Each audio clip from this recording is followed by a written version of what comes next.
turning on itself. Players attacking the manager, Richarlison launching a scathing attack on Antonio Conte in the week. Conte in response saying, I agree with him, his season has been, I can't use that word on national radio. Also yesterday, Conte explosive. The fans lack patience. They've created the wrong atmosphere. They've made his job increasingly difficult. He doesn't want to sit back, Alvin. He doesn't want to be a punching bag anymore, does he? No, I think, look, first and foremost, Richarlison, to make them comments is unusual to say the least. But to make them at that time, at that moment, when Conte is probably at the most vulnerable he's been since he's been here, that would have hurt him. It would have hurt Conte. It would have cut really deep, that, Dan. And he's come out fighting. He is a fighter. Some managers would have left that alone, maybe put him in as he is today and then seen what's happened, but he's been vocal. The fact that they're making public statements, normally you guys with the microphone, putting a microphone in front of anyone connected with the Premier League club, don't get too much out of them. It's really hard to get anything out of them.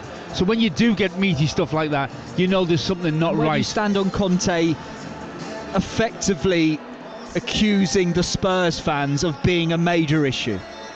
Well, I think he's stating the obvious. They have lost patience. I mean, the Spurs fans are entitled to look at this team here and expect them to roll over. I'm not talking about winning a title, but certainly to be in the mix for a title. You know, they're certainly a team that should be not going out of the Champions League and an FA Cup to Sheffield United and to Milan with a whimper, really. That's not on. That's not on. You look at the setup here. It's set up for a potential Premier League winning side, or certainly a side that is in the mix at the end of every season. I wasn't expecting Richarlison to start, by the way. Well, it's a strange one, but you know what? What he's done, he's put the onus back on the player. If he hadn't played him, then I think the focus of attention and hostility maybe would have been towards Conte. He's reversed it, really. Dan's coming on this as well. It's easy to want him gone. Three of us have all fielded questions on the TalkSport network from a fan wanting their manager gone. He's got to go, he's an issue. The interesting part is in response when you ask them, OK, so who should you replace him with? There's often silence or a little bit of and ahhing. Is there a better option out there, Alvin Dance, than Conte? Someone gettable, available, driven to work under what Spurs ownership will allow? Well, depends on what Daniel Levy wants, because it doesn't really matter what the Spurs fan wants. It's what Daniel Levy wants, and what he says goes. It's been the case for an awfully long time here. It's his decision to go after Antonio Conte. I personally don't think that Daniel Levy would go back in for Mauricio Pochettino. I know he's a name that's been mentioned an awful lot, but I get the feeling that we look back on the Pochettino era with a bit of rose-tinted spectacles. I was at the job serve when Colchester knocked Mopo Spurs out of the League Cup on penalties. Wretched night. A wretched night for Spurs. They were awful. Yeah. And that was the back end. I think he was gone a couple of weeks later, Mopo.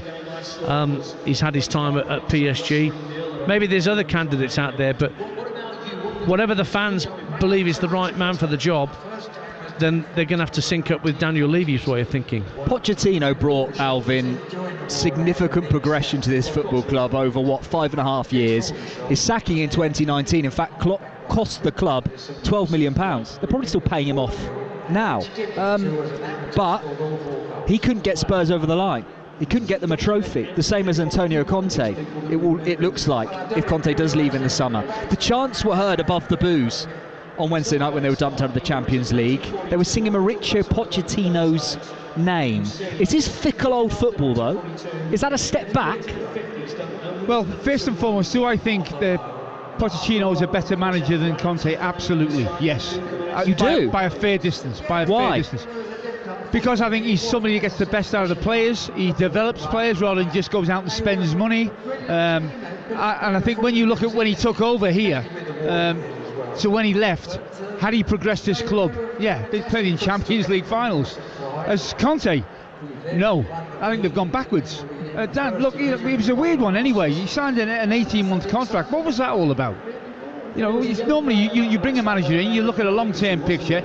It's always been short-termism. And I've got to say, I look at Tottenham and I don't see a team in the manager's image. I don't see a team that presses. I don't see a team that plays counter-attack. They don't look like they know what they're doing half the time. And for a team with this sort of calibre of attack, to not score for 3 games and look like not scoring for a 4th maybe today would be the first time in 11 years. That is not on with the talent at his disposal. He's got a team now that's lacking confidence, and even Harry Kane, it's not to affect him. He's only had 1 in 7. For him, that's a ridiculous return. Let's hear more now from the Spurs boss, Antonio Conte, who, as we've touched on, already delivered an explosive pre-match press conference yesterday. In it, he admitted that the Spurs fans have run out of patience and said he's not willing to die for the club. But here he explains how his success in the past has not helped temper the fans' expectations to win trophies under his leadership. The problem, and for me, is only one. In every club that I coached, I won. And the expectation are always very, very high. I remember very well when I arrived in this club, and the fans think, okay, now we have Conte, he won, and we are going to win. We are going to win. We are going to win, but we win together. We win if we create the right situation. I can teach you the way, the path to win, but you have to follow me and to have patience. I ask time and patience. But I understood that we don't have. Maybe we have time because the club can give me time. But I'm seeing that there is not patience. There is not patience. And in this situation, and I repeat, and for me, it's really difficult. Really difficult because my past maybe penalized me. You understand? Because if I was a coach that was a good coach, without a win in my past, in my career, I think that it was the perfect situation to enjoy, to work, to grow together. But my past is different. My past brings expectation, high expectation. Antonio Conte, the Spurs boss there, the Italian's contract up at the end of the season with no indication that he's keen to sign a new one. The current sense is the feeling is mutual when it comes to now what the Spurs boardroom think. It's turned toxic. It certainly was toxic here Wednesday night. Final shot at silverware gone. Now a need, Alvin Martin, to hang on to a 4th spot, a top 4 spot for dear life. Well, they did it last year, Dan. You know, they did it last year. They won 8 of the last 12. And it helped that others faltered. That's right. But that was a team that was flying, that was progressive and full of confidence. I've got to say, this team here doesn't look like that. Does it look capable of going on that run? Not at this moment in time. If they are going to go on it, it's got to start here today, at this game. It can't wait any longer. They've got the Forest, Southampton, Everton, Brighton, Bournemouth.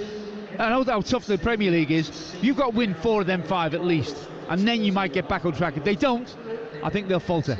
Return shortly as we continue to count down to kick off here in North London on TalkSport 2. We'll discuss today's visitors, Nottingham Forest, on the road, seeking only a 2nd away victory of the season in the Premier League. We're back in a few. Game day exclusive on TalkSport 2 with Car Finance 24/7. We search a panel of lenders to find you the best deal. Search Car Finance 24/7 today.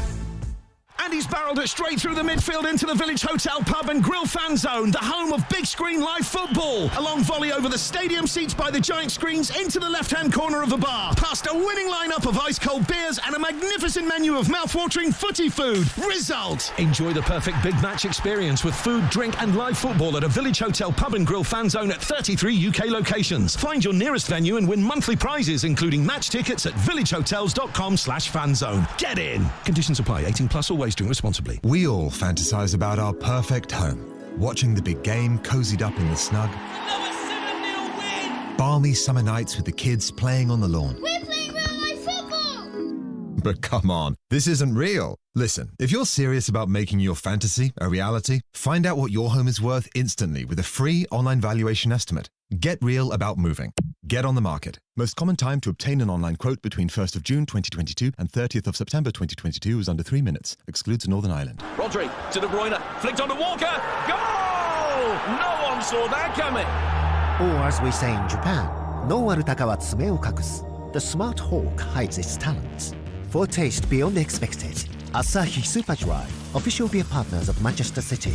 Enjoy responsibly. Visit drinkaware.co.uk. Hello, my friend. Life comes at you fast, so make time for you time with Just Eat. For early times, lunch times, late times, strange times. The perfect times for the McDonald's sausage and egg McMuffin, Five Guys cheeseburger and strawberry shake, Domino's pepperoni passion, plus more from Costa Coffee, Creams Cafe and Pizza Express. So order now, later, in a bit, whenever. We got it. Did somebody say Just Eat? Product subject to availability in restaurant and serving times. Participating stores only. See justeat.co.uk for details. We've got it at Selco.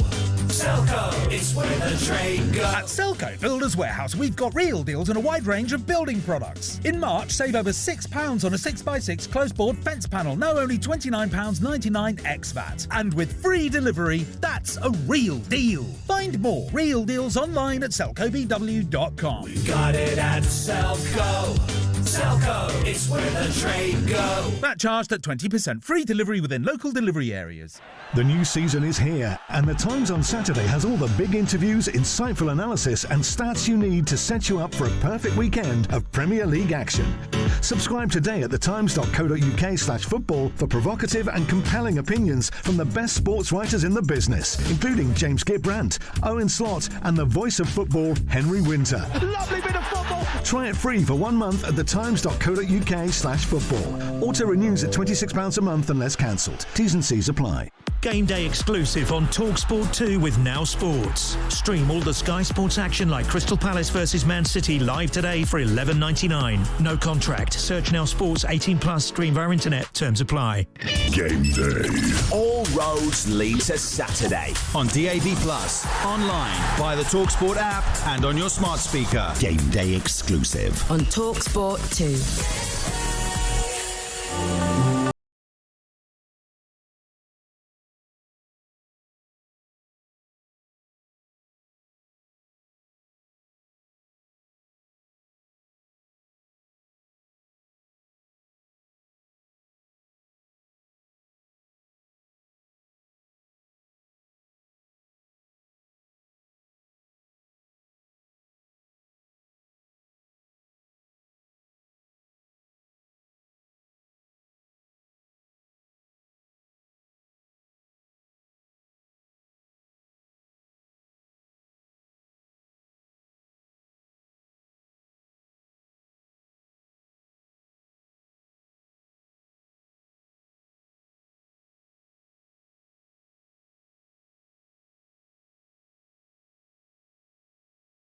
Three Resolutes at home but rotten on the road. Are Nottingham Forest safe yet? They are in North London this afternoon, hoping to create more breathing space for themselves, taking on a Spurs side who need a victory after disappointing days which saw them crash out of the FA Cup and Champions League and saw their grip loosen ever so slightly on fourth spot. Antonio Conte could do with a straightforward afternoon as well. His comments sharp, directed at the Spurs fans yesterday, dished out some explosive comments. Kick-off just around the corner, live here at the Tottenham Hotspurs Stadium. Ian Danter and the former England defender Alvin Martin live alongside myself, Dan Window. Alvin, let's talk Forest, who still sit 4 points off the drop zone. That despite Bournemouth winning this lunchtime over Liverpool over on TalkSport. How much credit does Steve Cooper deserve for the job he's done this season under unique circumstances? Their recruitment like very few we've seen before.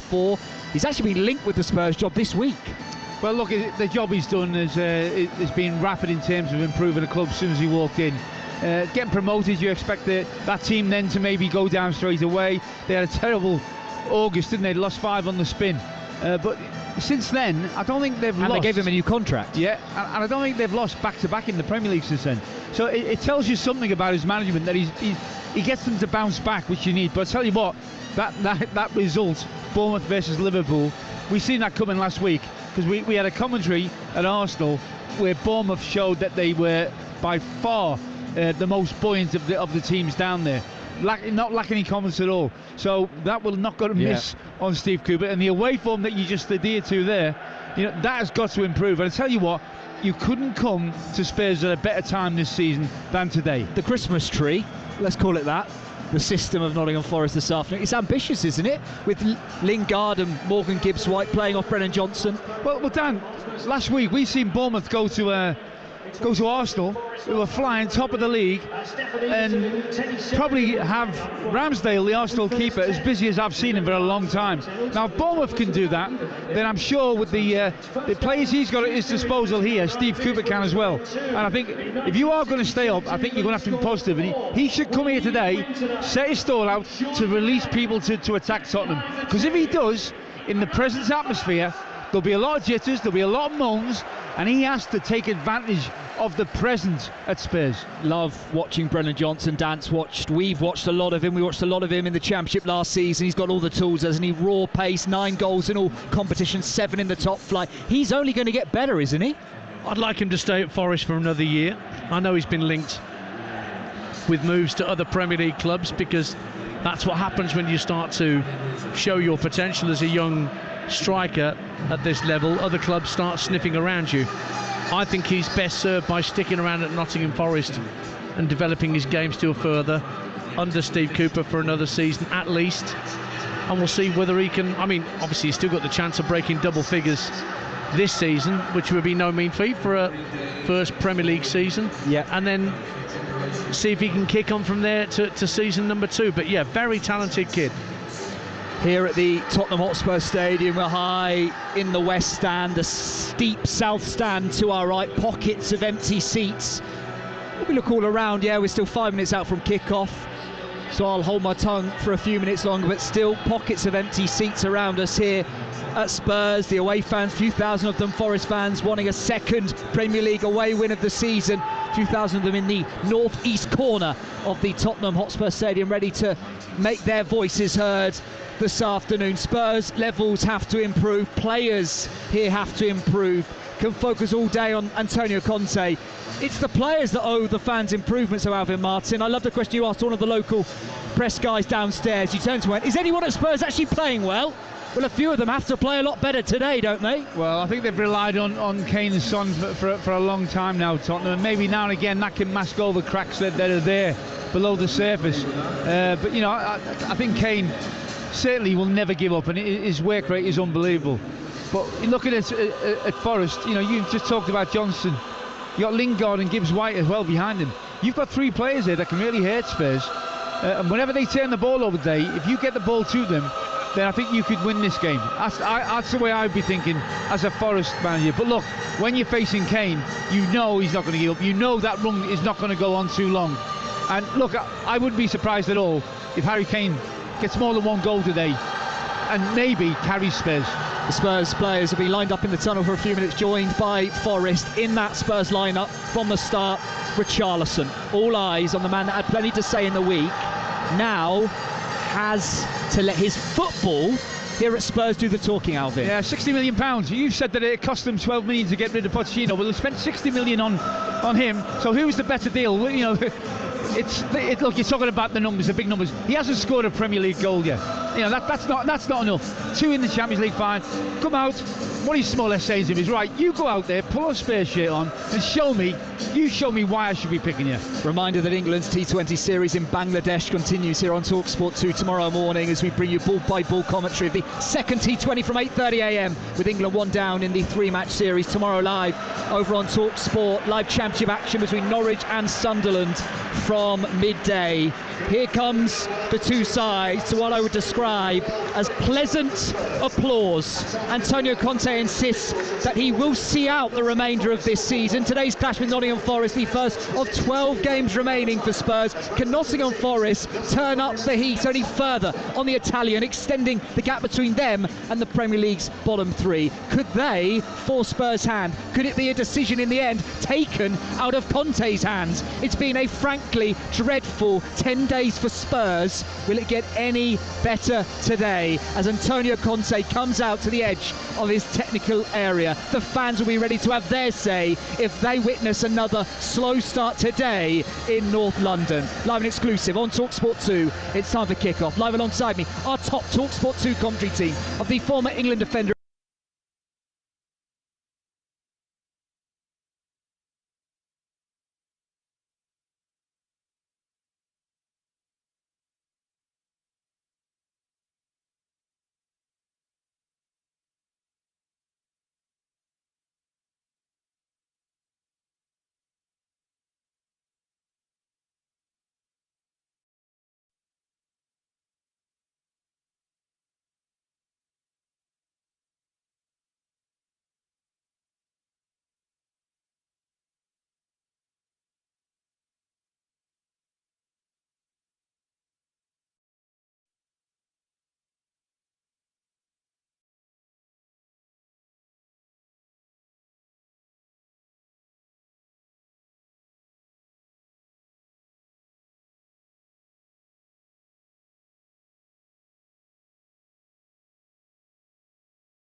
top 5 matches under Steve Cooper and have clambered up to 14th in the table, 4 points clear of third bottom Everton, with whom they drew 2-2 last Sunday at the City Ground. Spurs welcome back Eric Dyer from suspension to the starting lineup, but Richarlison's the main headline after describing his season as something I can't say on national radio at this time in the afternoon. Antonio Conte has handed him with a start. Pedro Porro also recalled the 3 players dropping out: Royal, Kulusevski and Perisic. Christian Romero is fit to start, so it's Fraser Forster in goal for Spurs. The back 3 are Christian Romero, Eric Dyer and Clement Longley. Pedro Porro, Oliver Skipp, Pierre-Emile Højbjerg and Ben Davies across midfield. Richarlison, Heung-min Son and Kane up front. Forest have no fresh injury concerns arriving in North London, and they hand Jesse Lingard his first start of 2023 as one of 2 changes from the 2-2 draw against the Toffees. He comes in for Chris Wood, and Onel Mangala comes in for Jack Colback in midfield. Keylor Navas is the Forest keeper. Serge Aurier, a former Spurs player. Joe Worrell, Felipe and Renan Lodi make up the back 4. Jonjo Shelvey, Remo Freuler and Onel Mangala are the 3 midfielders. Jesse Lingard and Morgan Gibbs-White will support Brennan Johnson in attack. Craig Pawson is the referee. He took charge of the reverse fixture at the City Ground earlier in the season. Again, Tottenham won 2-0, although Forest won at the City Ground by the same scoreline a couple of months later in the League Cup. And it's Forest that will get us underway. They're defending the north stand away to our right. Plenty of Nottingham Forest fans in the northeast corner. Their first chance to experience this brand new stadium in their first season back at the Premier League. Underway on TalkSport 2 as game day continues here in North London.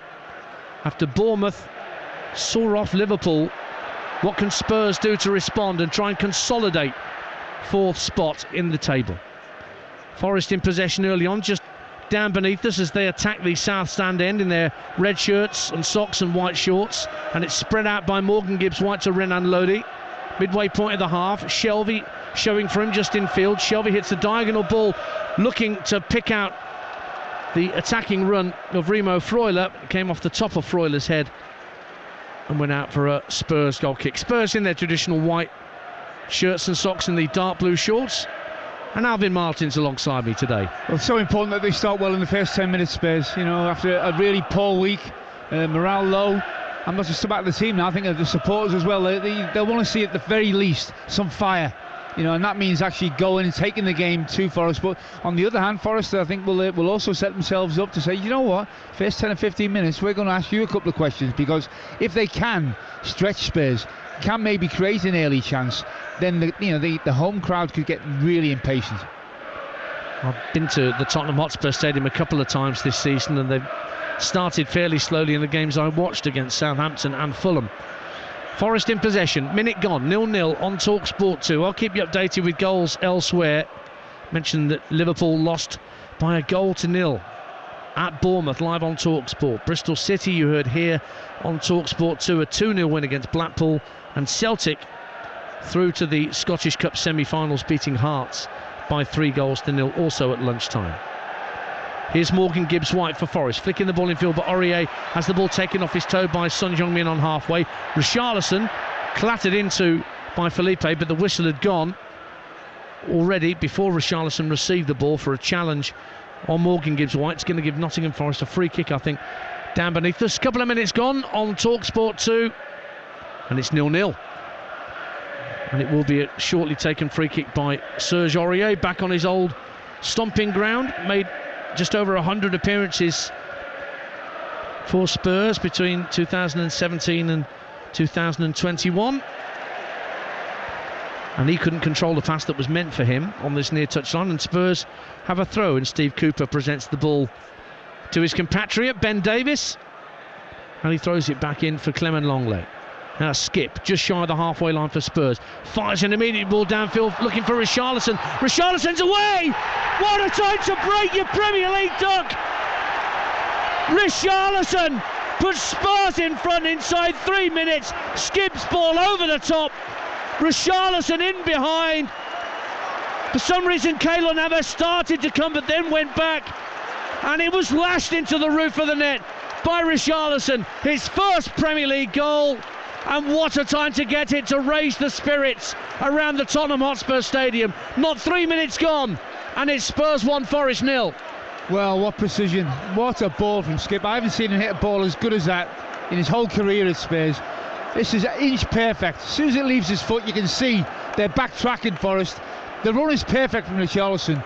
And when he actually got onto it, he hit it with such ferocious power. No keeper in the world was going to stop it.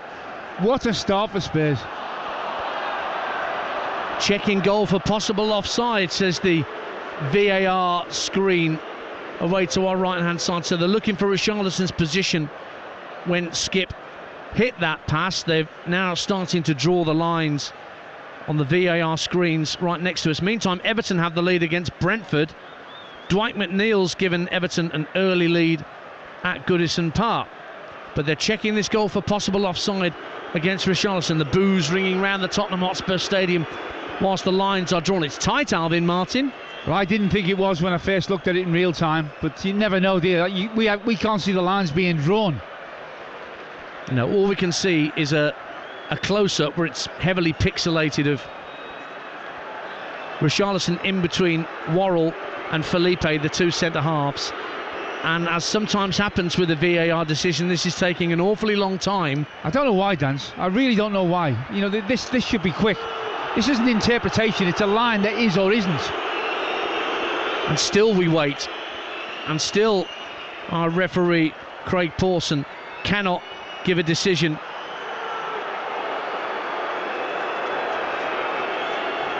Frustration all around this stadium with 5 minutes gone. We're still waiting for confirmation.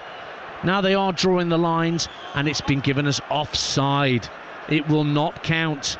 Offside. I've just seen the lines come up on my screen, and it will be a free kick to Nottingham Forest. The goal is chalked off. It stays 0-0. Incredible. Incredible. I don't know how on earth it takes that long to come to that conclusion. That's what really surprises me.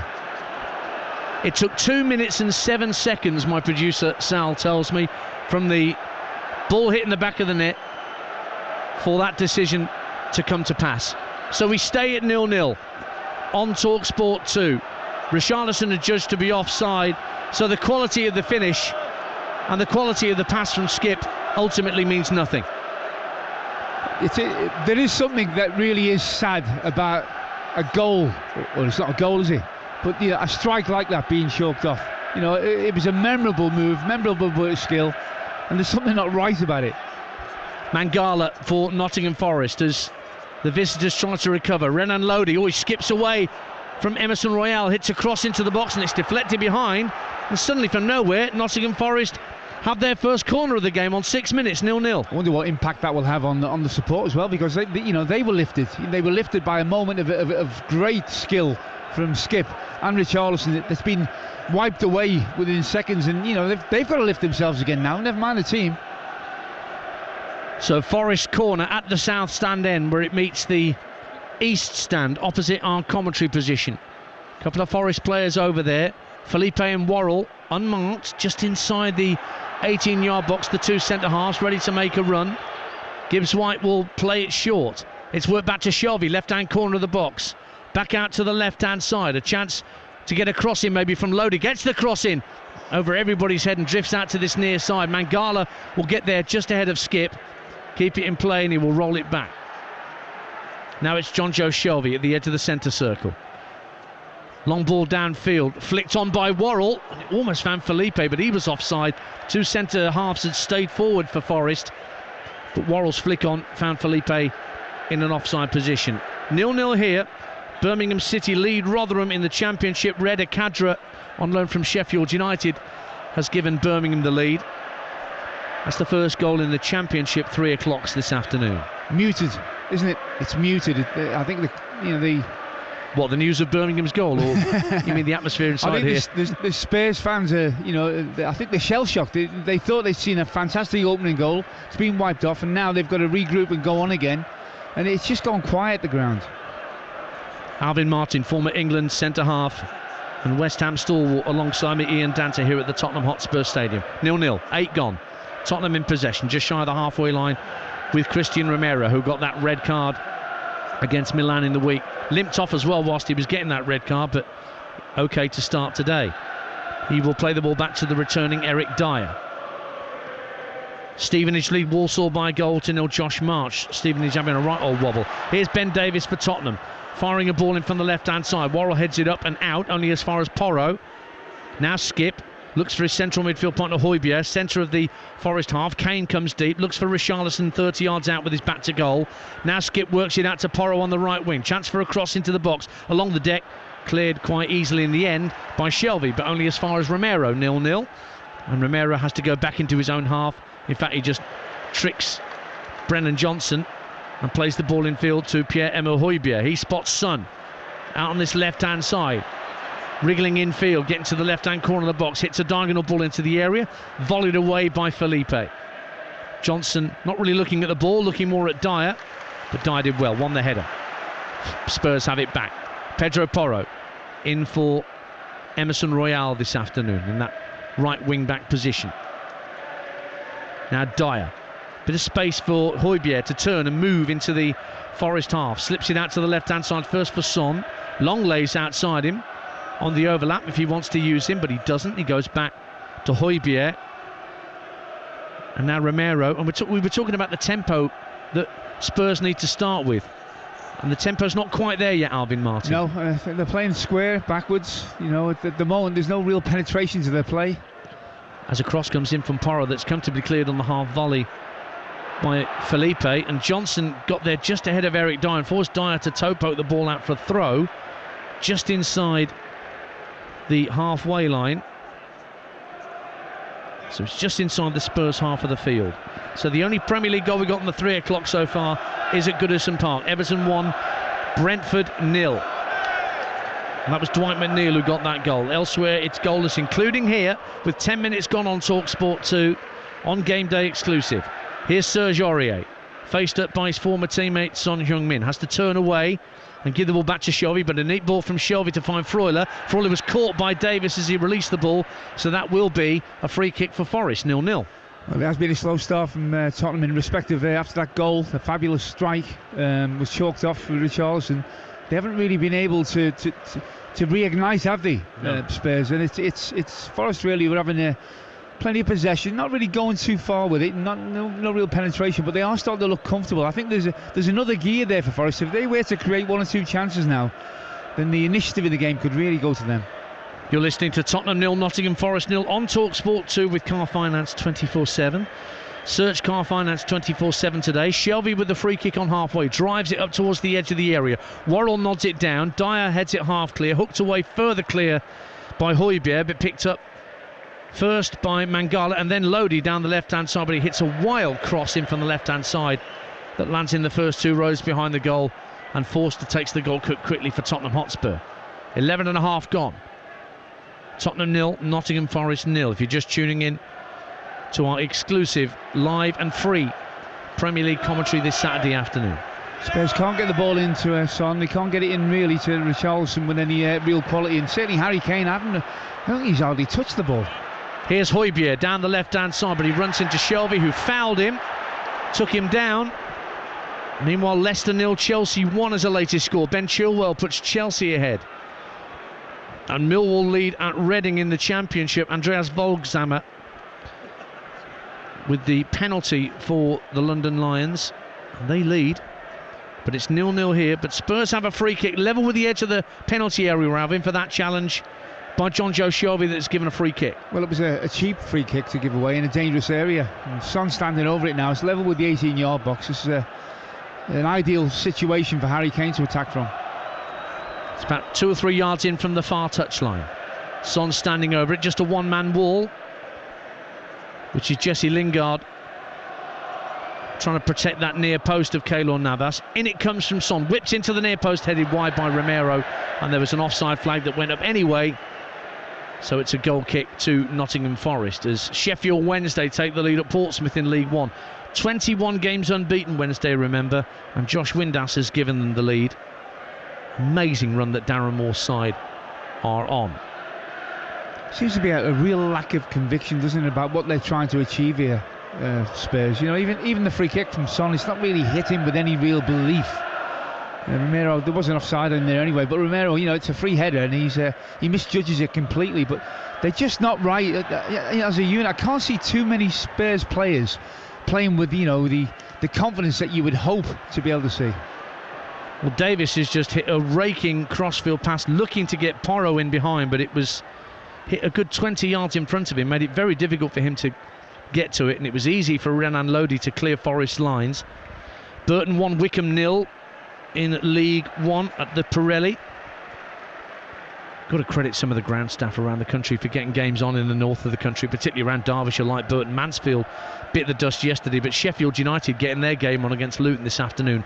No mean feat. Forest Green lead Bristol Rovers in a West Country derby at the New Lawn. Charlie Savage. Duncan Ferguson going to get his first win this afternoon. Forest trying to win possession halfway up the Tottenham half, but Freuler fouls Longley. He takes the free kick backwards of square to Christian Romero, and now Dyer.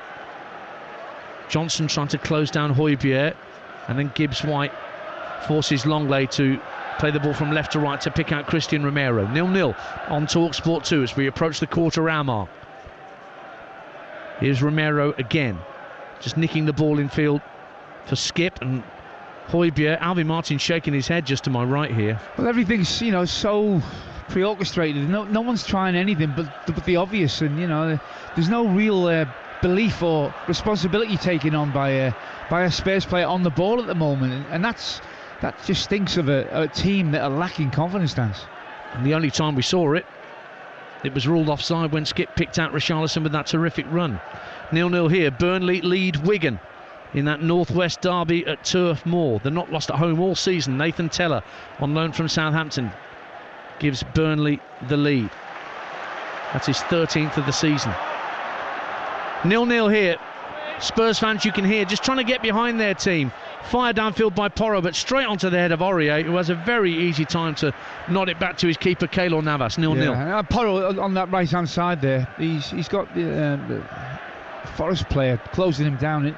He hasn't got any options on that. I'm looking, where's he going to go with this? In the end, he just plays a long, hopeful ball just to get rid of the ball and the responsibility more than anything. Normally, when a side's playing with confidence, the man on the ball has got 3 and 4 people. Everyone's screaming. They all want the ball off him. I'm looking at this Spurs side at the moment. When a Spurs player's got the ball, you might have one option, 2 at the most, but that's not good enough.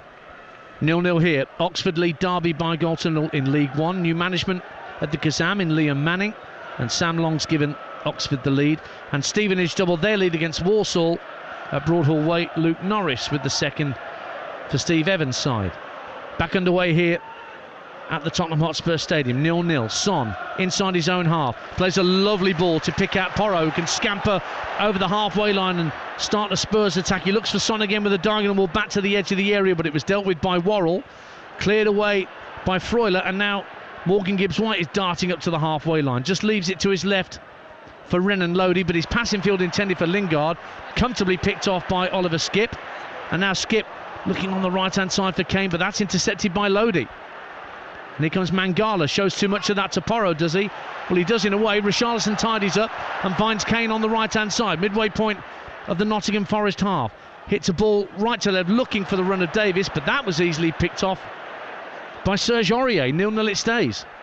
Yeah, even Harry Kane looks like he's just out of sword stance. There isn't a Spurs player, I don't think at this moment in time, that I look at and think, yeah, you're buzzing. You're 100% of what you should be, because you're confident enough to use the ability that you've got. Goals going in elsewhere. Swansea lead Middlesbrough by goal to 0. Joel Pirot with a goal for the Swans. That's his 13th of the season. QPR lead Watford by a goal to 0, and Cheltenham lead at Peterborough through Tom Bradbury. And also Aldershot 0, FC Halifax 1 in the FA Trophy quarter-final. Nottingham Forest in possession.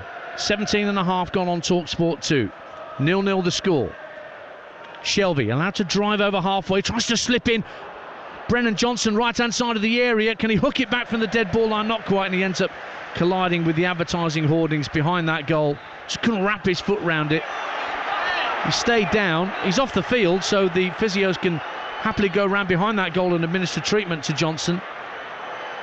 But it was a good ball from Shelvey to get him away down that right-hand side. It was about a 20-yard ball played with really the right weight. I don't think he could have played any lighter, but Johnson's got the pace to be able to get onto that, and it really did cause Spurs a problem. I've got to say that Romero dealt with it as well as anyone could have. He marshalled it, and it was just a little bit running away from Johnson, wasn't it? And he tried to slide in on his backside and keep it in, but he's hit that holding there. He's all right, he's up and he's running about again, but that's the sort of ball that you need to play, because the rewards are so high if you get it right. 0-0, 18 and a half gone on TalkSport 2. More live football tomorrow from the Championship over on TalkSport at midday. Norwich City against Sunderland. We bring you more live football than anybody else. 450 live games. Here's Richarlison, right-hand side. Plays the ball into the edge of the box. It just gets away from Davis. Comes back to Harry Kane, who heads it goalwards. Harry Kane gives Spurs the lead. Finally, they break the deadlock. And wouldn't you just know it, it would be the captain who leads by example and makes the Tottenham Hotspur Stadium a happier place to be.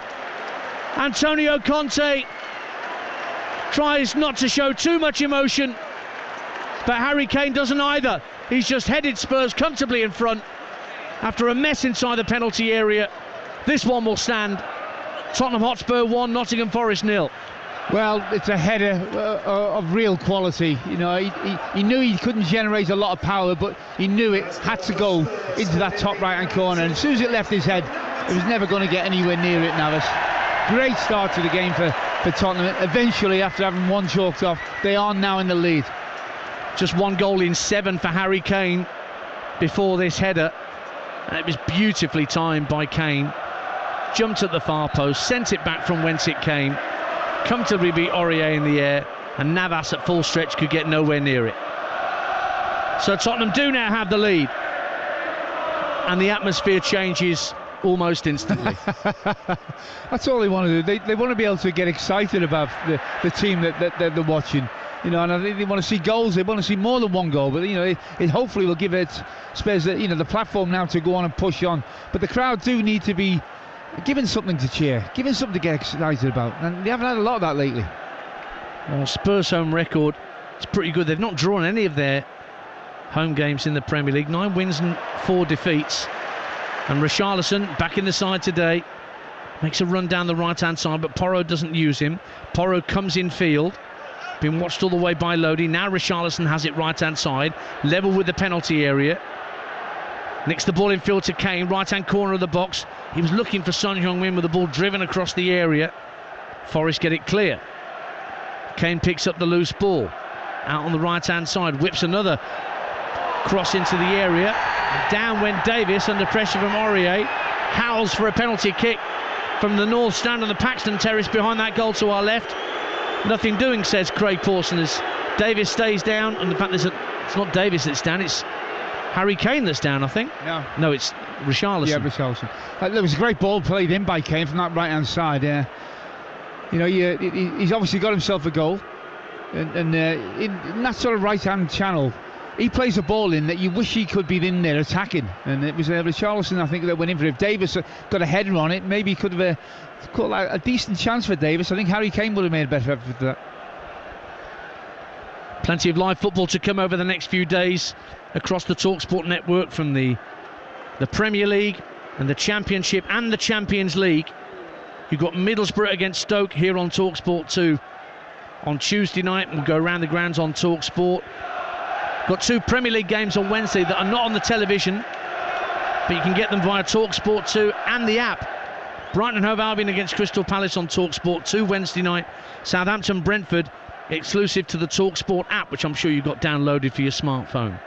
If you haven't, you can download it for free, and you can easily swipe between TalkSport and TalkSport 2 for any of our commentaries. And Real Madrid-Liverpool in the Champions League. Can Liverpool come back from that extraordinary deficit, the 5-2 deficit? It's live on Wednesday evening over on TalkSport from 7 p.m.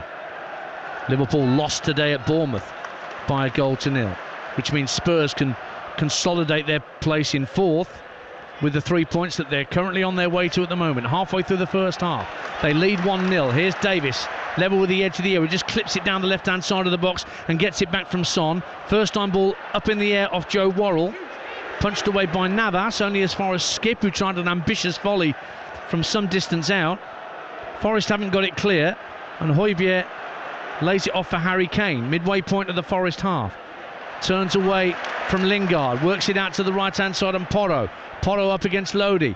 Whips a ball into the near post, but it's a comfortable claim for Keylor Navas. Spurs 1, Forest 0. Very important after scoring and getting the first goal in this game, Spurs, that they carry on. Yeah, that momentum for scoring the goal needs to be built on. You know, they might need 2, maybe even 3 today, but it's an opportunity now to build on that and look to get a second. Don't go back into your shell and just look at keeping it solid. You need to look at scoring more, because the crowd, you've got the crowd on side now. Keep them on side. Forest Green 1, Bristol Rovers 1. Bristol Rovers equalise through John Marquis, and AFC Wimbledon lead at Doncaster in League 2 through Josh Davis, and Cheltenham 2 up at Peterborough now through Alfie May at London Road. Spurs lose possession in the centre circle. Forest have it back. Lingard, first start of 2023, but he loses possession, and Højbjerg can comfortably win it back for Tottenham. Kane on the halfway line, over on the far right-hand touchline, just slows the game down for a moment. Derby equalise at Oxford through Louis Sibley. That's 1-1 at the Kazam in League 1. Kane looks for Oliver Skipp now, just to the right of the centre circle. Fires the ball out to this near touchline for Ben Davis, playing at left wing back today. Skipp again. It's too firm a pass downfield. Again, he was looking for Richarlison like he did early in the half when it was ruled out for offside. Straight into the grateful arms of Keylor Navas. 1-0 Spurs. They're still not getting the ball into that front three as often or as good as they should be, Spurs. You know, you've got Kane down the middle, Son on this left-hand side, Richarlison on the right. And the amount of service they get, I think, is poor. You know, they need more to feed on. You're listening to Tottenham 1, Nottingham Forest 0 on TalkSport 2 with Now Sports. Don't forget that with Now Sports you can stream all the Sky Sports action, like Crystal Palace against Manchester City live today for £11.99. No contract, search Now Sports. Kane for Spurs, just ahead of the centre circle. They lead by a goal to 0. And Kane picks out Davis just to his left, but Davis holds the ball up, doesn't advance too far forward. Kane now looks to spread play out to Porro on the right-hand side, just nods it down first time to Romero. Forest got pretty much everybody bar Johnson back behind the ball. Up back to halfway it goes. It's played infield to Skipp. Gives it back to Højbjerg. Porro calling for it on the far touchline, but Skipp now receives it.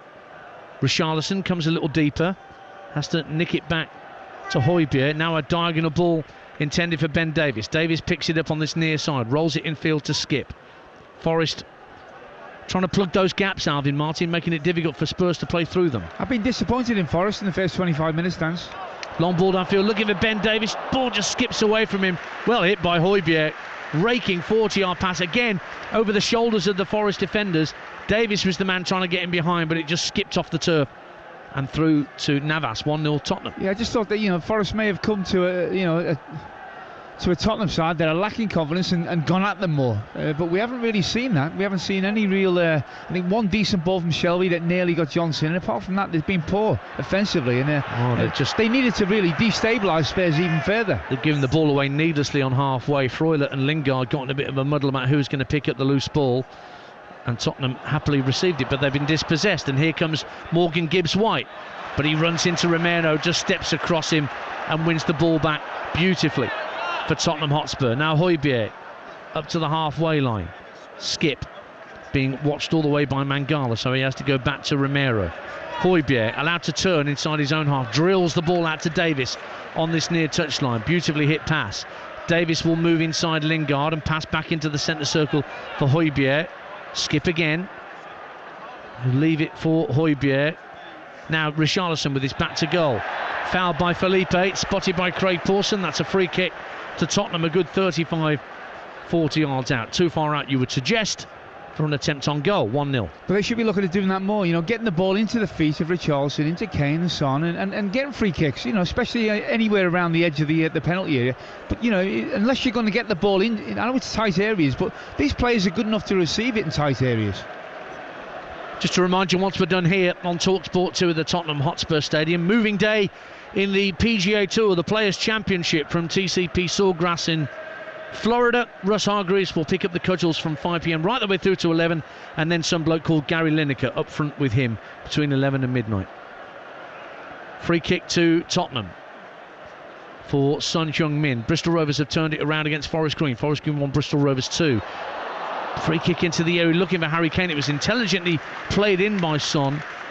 And Kane tried to let the ball get across his body and volley it goalwards, but he couldn't connect. It was a dink pass, wasn't it? A little dink from Son, and it's a really difficult one. The ball's going in front of you. You've got to try and catch it on the volley. We know he's capable of doing that, Harry Kane, but the success rate, isn't really high. Shelvey looking downfield for Lingard, but was dealt with quite comfortably at the back for Tottenham by Ben Davies. Now Forster clears left-footed downfield. Richarlison collects it on his thigh inside his own half, lays it off for Skip, and Skip spots Porro in bags of space on the right-hand side. He can move into the Forest half, looking for the run of Richarlison once again. Drives it into the box, first time of asking, but it deflected off Felipe and then Worrell. But then Forest can't clear their lines properly, and Richarlison had it back and picks out Eric Dyer. Dyer, diagonal ball out to this near side, looking for Ben Davies, but Aurier spotted the pass and nods it out of play for a Tottenham throw. We're approaching the half-hour mark on TalkSport 2. Tottenham 1, Forest 0. Oliver Skip rolls it back to Eric Dyer. And again, Porro, the target, out on the right-hand side. Comes in field from that far touchline, then skips neatly away from Lodi, up to the edge of the area, tried to play it into Richarlison, right-hand corner of the box, but he just couldn't find his man. And Forest hurriedly and somewhat worriedly clear their lines. I think if Spurs really want to, I think they can really turn the heat up here, because they're looking like they're in disarray at the moment. Forest, they can't get out their own half, and they're sitting back and defending. Kane's just been pushed over. I think the two centre-halves now are starting to get fouls away as well. Son goes for goal from 30 yards out, blocked away by Felipe, comes out to Højbjerg, clips the ball to the far post. Davies heads it up, it's going to drift wide before Richarlison can get a boot on it. It's going to be a goal kick to Nottingham Forest, who last won here when a certain Mr. Dean Saunders scored at White Hart Lane in March 1997 in a 1-0 win. Stuart Pearce, another of our TalkSport colleagues, played that day for the Tricky Trees.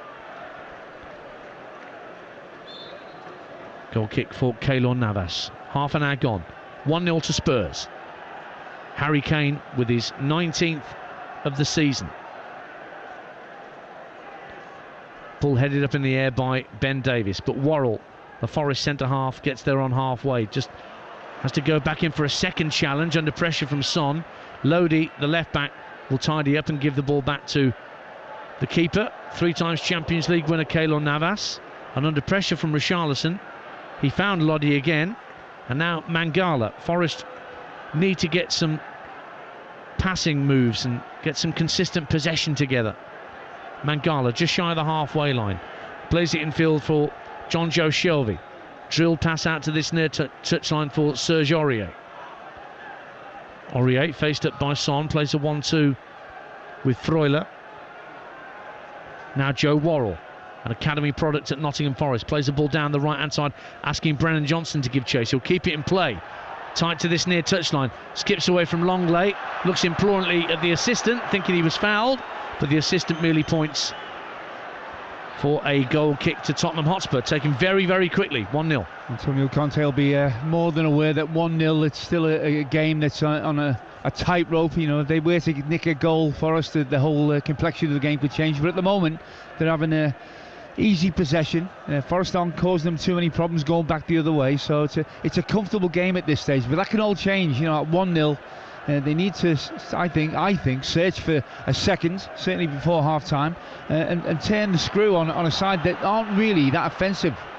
In the Premier League, Everton lead Brentford by a goal to 0. Chelsea 1-0 up at Leicester, and at lunchtime, Bournemouth beat Liverpool by a goal to 0. Philip Billing with the only goal. You heard it live on TalkSport. We bring you 2 exclusive commentaries every Saturday afternoon across the TalkSport network from the Premier League. This the second of them, with Tottenham a goal to the good against Nottingham Forest here in North London. Ball touched in field for Mangala, just keeps the ball away from Skip, fires the ball out to this near touchline. Aurier does well to keep it in play, although some of the fans down beneath us thought that went out. Lingard lays it off for Mangala just ahead of the centre circle inside the Spurs half. Felipe out to Lodi on the left hand side. Forest trying to build something here. Mangala Closed down swiftly by Højbjerg, but he turns away from him in the nick of time to stop Højbjerg winning the ball back. And that would have launched an interesting counter-attack because Forest had committed quite a few players forward. They still have quite a few forward here as Aurier slips the ball down the right-hand side looking for Johnson, but across comes long late. No nonsense challenge to put it out of play for a throw, 1-0. Throw taken quickly by Aurier, driven into the box, first time by Shelby. Comfortable claim for Fraser Forster. Bounce Swanson in front of him and he bowls it out to Højbjerg.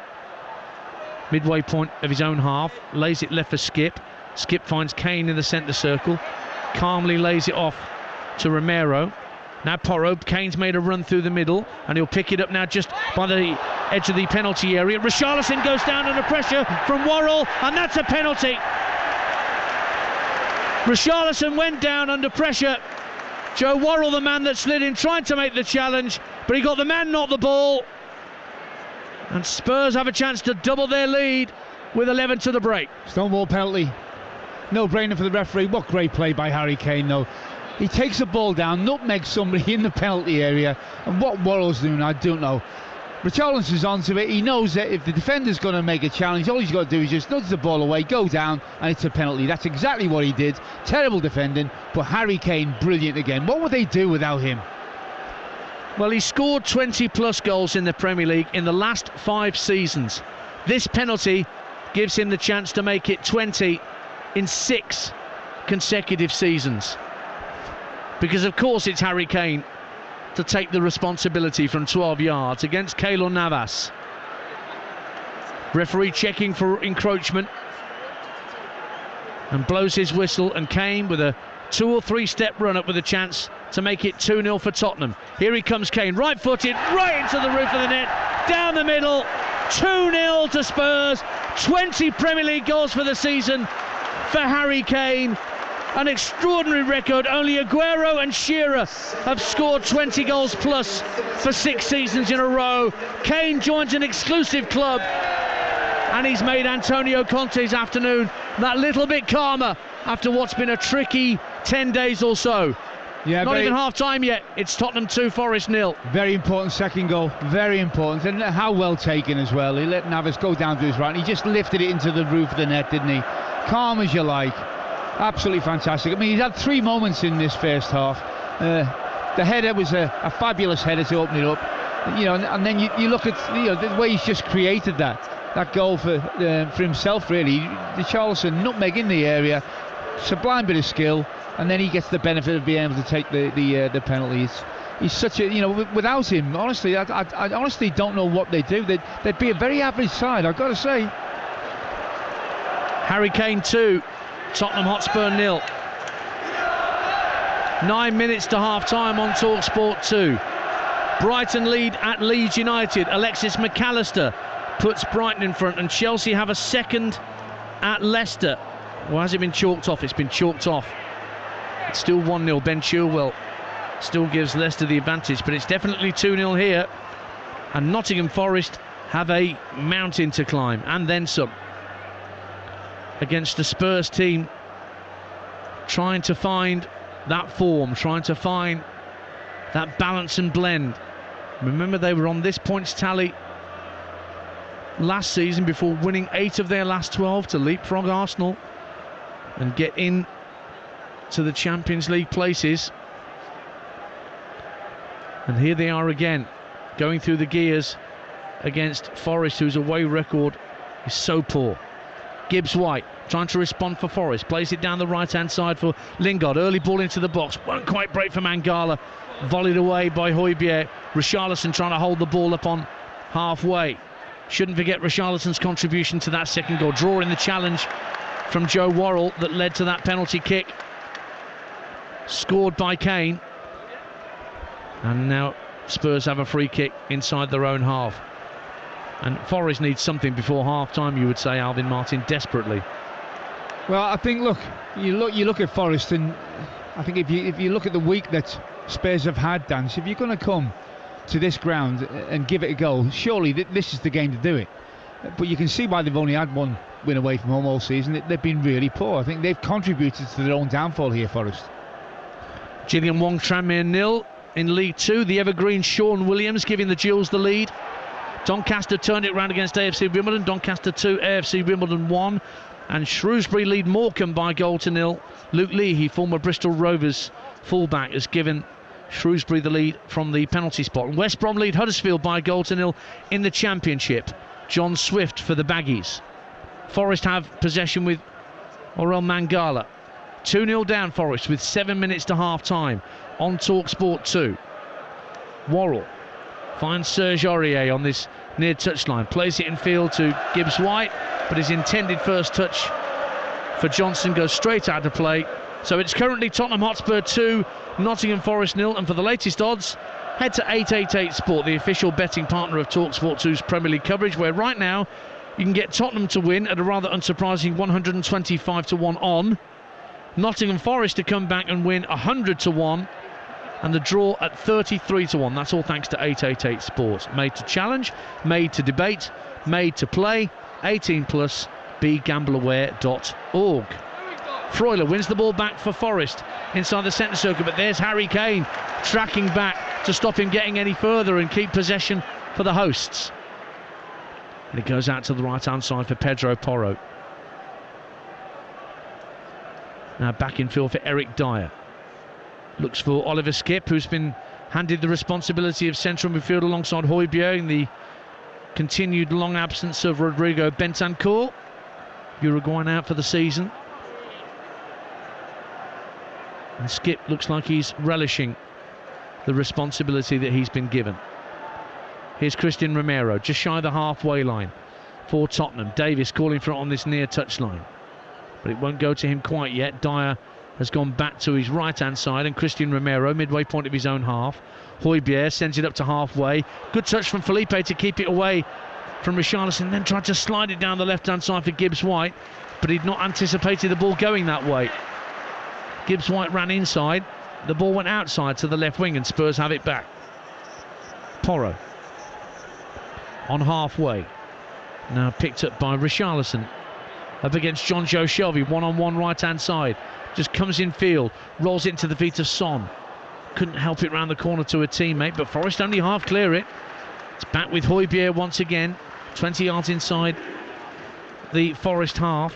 Gets it back from Romero, teases it out to the right-hand side on Porro. Son's made a run to the dead ball line, pulls it back. Will it reach Kane on a hat-trick? No, he can't quite get the shot in. It's hooked away desperately by John Joe Shelvey. But Spurs win it back. Again, it's Skipp getting his foot in and being strong. Romero finds Eric Dyer. Spurs close to most things at the moment, Alvin Martin. Well, I think there's only one team out there, Dan. You know, they're not really offering a challenge at the moment, are they, Forest? You know, they're sitting back. They're hoping just to contain. They're 2-0 down. They've got no goal threat whatsoever for themselves.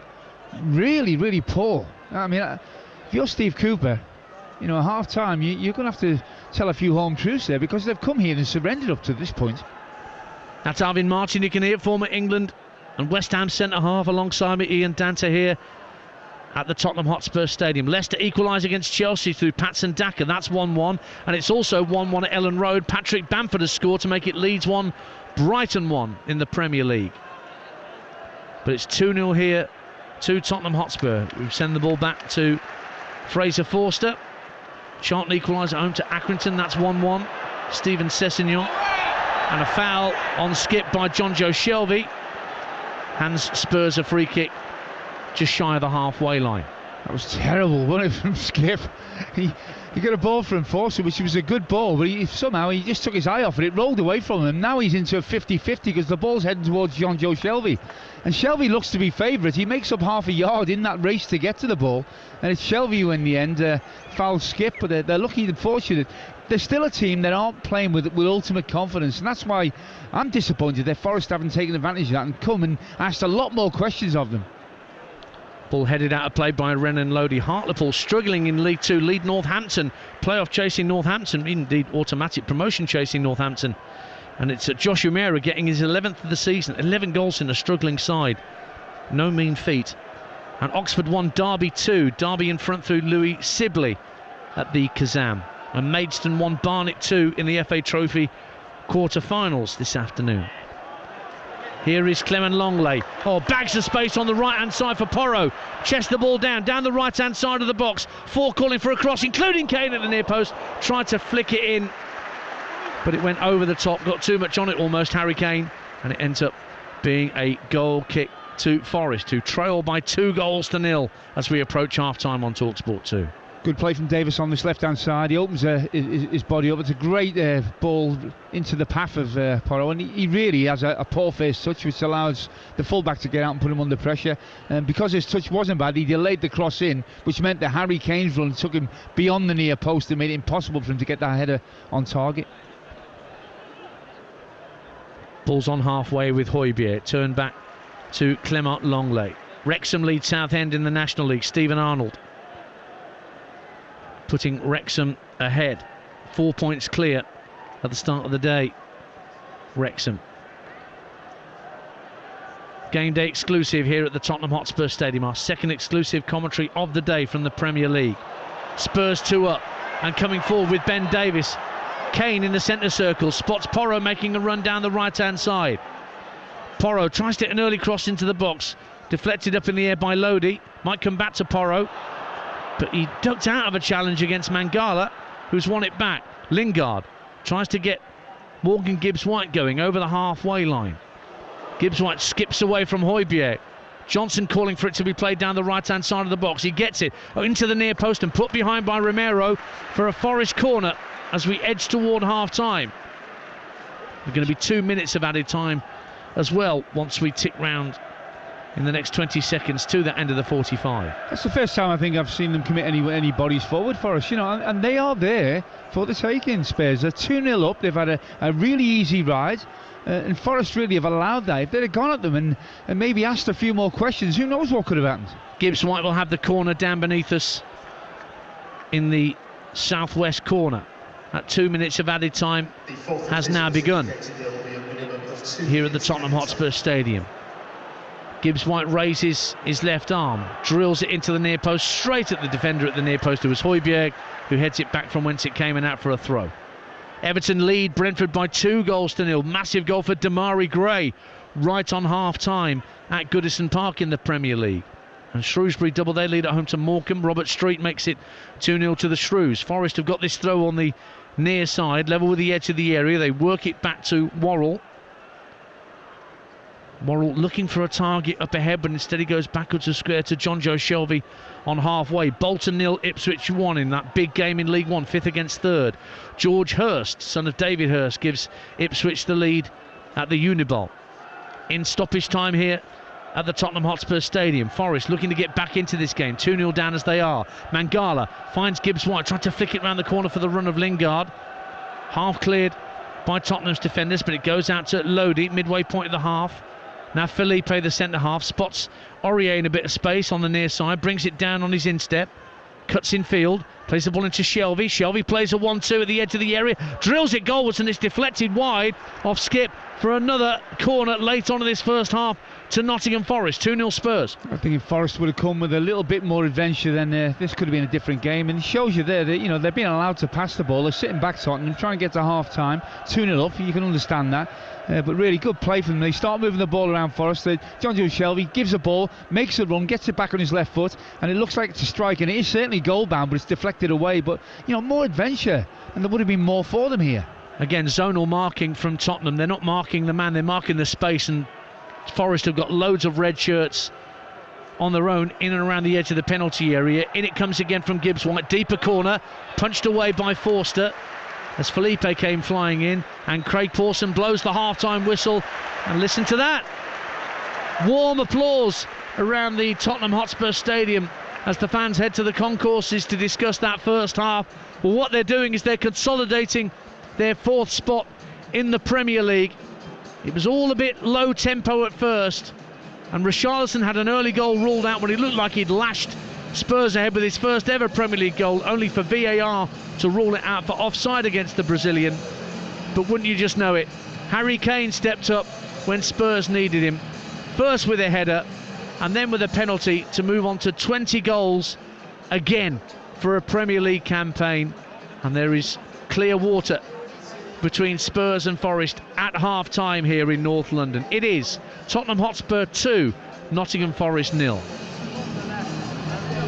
No match of the day tonight. 10:30 this evening. TalkSport brings you game of the day. Every single Premier League game dissected, analysed, comprehensively covered.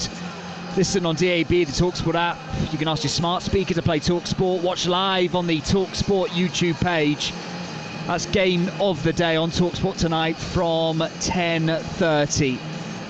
Well, it was a little flat to get things started. The opening 20 minutes or so here at the Tottenham Hotspur Stadium. It was quiet, but like so often before, delivering, rising highest above the rest. Harry Kane nodding home from a cross to get things started for Spurs. Forest defensively all over the place. But Kane, Alvin Martin, he had plenty to do to power it home and to punish Forest. Yeah, and he did that. But this is a Spurs side that are going in 2-0 up at half-time. But it's still a Spurs side, Dan, that you can see aren't right. There's no magic wand. You've got to grind yourself back into form again.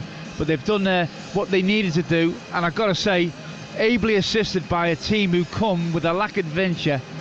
I was really surprised that Steve Cooper will be disappointed. I can't believe he sent his team out to play in that fashion. Well, we've seen in the last 45 minutes exactly why Forest have won once on the road this season in the Premier League. Why there's been so much struggle away from the City ground, because they are easy to play against. They're easy to play through, and defensively they don't want to get touch tight.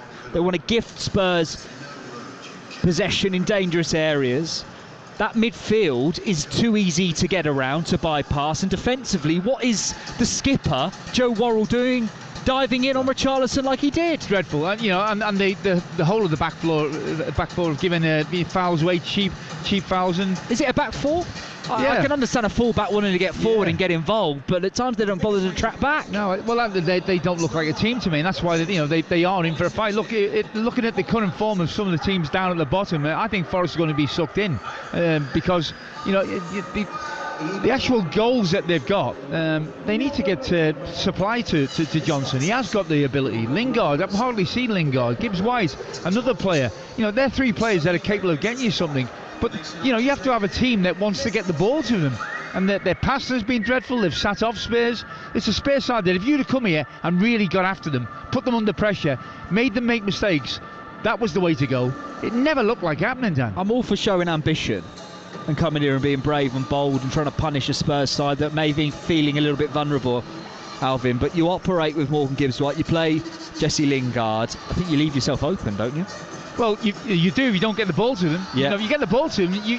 You could have actually unsettled this crowd, and they haven't. I think from very early on, they realised that the opponent wasn't a threat to them.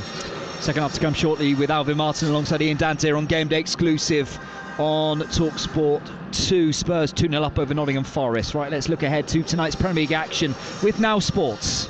Stay ahead of the game on TalkSport 2 with Now Sports. Stream all the Sky Sports action like Crystal Palace versus Man City live today for $11.99. No contract. Search Now Sports 18+. Stream via internet. Terms apply.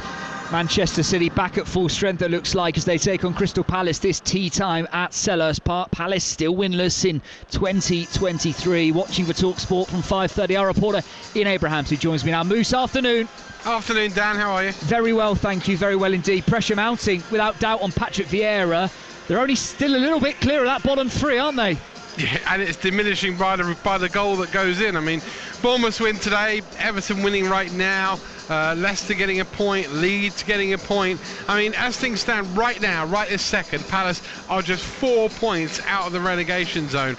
And they haven't had a shot on target in the last two games. They haven't won a game this calendar year. You're right, Patrick Vieira is under pressure, and Palace are, a lot of people would say, sleepwalking dangerously into a relegation battle. City, Brighton, Arsenal to play in all the next week.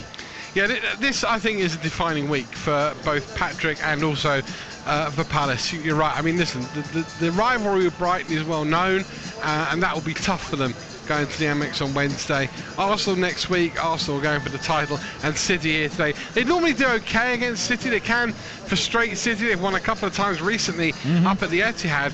But, I mean, it's the lack of goals. I mean, it's a real concern, as I just alluded to just now. Not a shot on target. And if Palace were to go today without having a shot on target, they'd be the first team since records in the Premier League began to go 3 games in a row without having a single shot on target. And that would be a worry. I saw City a couple of weeks ago dispatch Bournemouth 4-1. They didn't have to be at their very best, and to be fair, they weren't actually at their very best. And today, if they show up with a similar kind of mindset, remember, they play first. They'll want to win to put pressure on Arsenal and play tomorrow at Fulham. So this is big for both sides, but certainly for Crystal Palace, who right now are the team that must be worrying, if not the most, then one of the most. Phil Foden available, we understand, also again for City at this tea time. You should expect him to go again, wouldn't you? Yeah, I love watching Phil Foden play. I've done since first saw him burst into the England youth teams. When he was, 14 or something?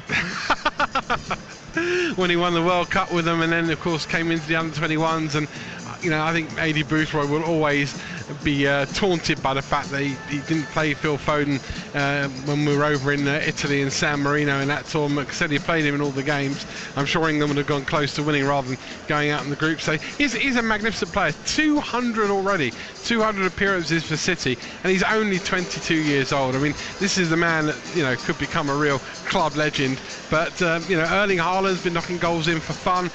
He'll want to repeat the hat-trick he got earlier in the season. I think that this is a tall order today for Crystal Palace, who need to find somebody that can at least A, have a shot, and B, try and score a goal. You can enjoy the game. 5:30 Crystal Palace against Manchester City. That was a look ahead to this afternoon's Premier League action. Don't forget, with Now Sports, you can stream all the Sky Sports action like Palace versus Manchester City live today for $11.99. No contract. Search Now Sports. Stay ahead of the game on TalkSport 2 with Now Sports. Stream all the Sky Sports action like Crystal Palace versus Man City live today for $11.99. No contract. Search Now Sports 18+. Stream via internet. Terms apply. Back shortly here at the Tottenham Hotspurs Stadium in North London. Spurs 2-up over Nottingham Forest. Game day exclusive on TalkSport 2 with Now Sports. Stream all the Sky Sports action like Crystal Palace versus Man City live today for $11.99. No contract. Search Now Sports 18+. Stream via internet. Terms apply. The new season is here, and The Times on Saturday has all the big interviews, insightful analysis, and stats you need to set you up for a perfect weekend of Premier League action. Subscribe today at thetimes.co.uk/football for provocative and compelling opinions from the best sports writers in the business, including James Gibbrandt, Owen Slott, and the voice of football, Henry Winter. Lovely bit of football. Try it free for 1 month at thetimes.co.uk/football. Auto renews at £26 a month unless cancelled. T's and C's apply. Bing bong. Attentions please, attentions please. We got big new news. Just Eat now does grocery delivery. No problemo if you forgot the only thing you went in the shop to buy. Want ice cream for breakfast? Caught the cat licking the butter. So, don't cry over spilt milk. Get it delivered to your door from Just Eat instead. Grocery delivery. We got it. Did somebody say Just Eat? Only available from participating stores and selected locations. Product subject to availability. Service charge may apply. See justeat.co.uk for more details. We all fantasize about our perfect home. Watching the big game cozied up in the snug. Another 7-0 win! Balmy summer nights with the kids playing on the lawn. We're playing real-life football! But come on, this isn't real. Listen, if you're serious about making your fantasy a reality, find out what your home is worth instantly with a free online valuation estimate. Get real about moving. Get on the market. Most common time to obtain an online quote between 1st of June 2022 and 30th of September 2022 is under 3 minutes. Excludes Northern Ireland. We got it at Selco. Selco, it's where the trade goes. At Selco Builders Warehouse, we've got real deals on a wide range of building products. In March, we've got natural stone paving project packs at £22.95 per square metre ex VAT. And with free delivery, that's a real deal. Find more real deals online at selcobw.com. We got it at Selco. Selco, it's where the trade goes. That charged at 20%. Free delivery within local delivery areas. Rodri to De Bruyne, flicked onto Walker. Goal! No one saw that coming. Or as we say in Japan, no arutaka wa tsume o kakusu. The smart hawk hides its talents. For taste beyond expected, Asahi Super Dry. Official beer partners of Manchester City. Enjoy responsibly. Visit drinkaware.co.uk. And he's barreled it straight through the midfield into the Village Hotel Pub and Grill fan zone, the home of big screen live football. A long volley over the stadium seats by the giant screens into the left-hand corner of the bar, past a winning lineup of ice-cold beers and a magnificent menu of mouth-watering footy food. Result! Enjoy the perfect big match experience with food, drink and live football at a Village Hotel Pub and Grill fan zone at 33 UK locations. Find your nearest venue and win monthly prizes, including match tickets at villagehotels.com/fanzone. Get in! Conditions apply. 18 plus. Always drink responsibly. Game day exclusive on TalkSport 2 with Car Finance 24/7. Get your finance sorted first, then choose your car. Search Car Finance 24/7 today. Wednesday night, the Champions League live on TalkSport. The finest fourth men in all of Spain. Real Madrid duel it out with Anfield's finest Liverpool. Razor sharp coverage from 7. Kick-off 8 p.m. on TalkSport. Ole! The games, the goals and the glory. Oh, and he's found the net! Game day. Brilliant strike!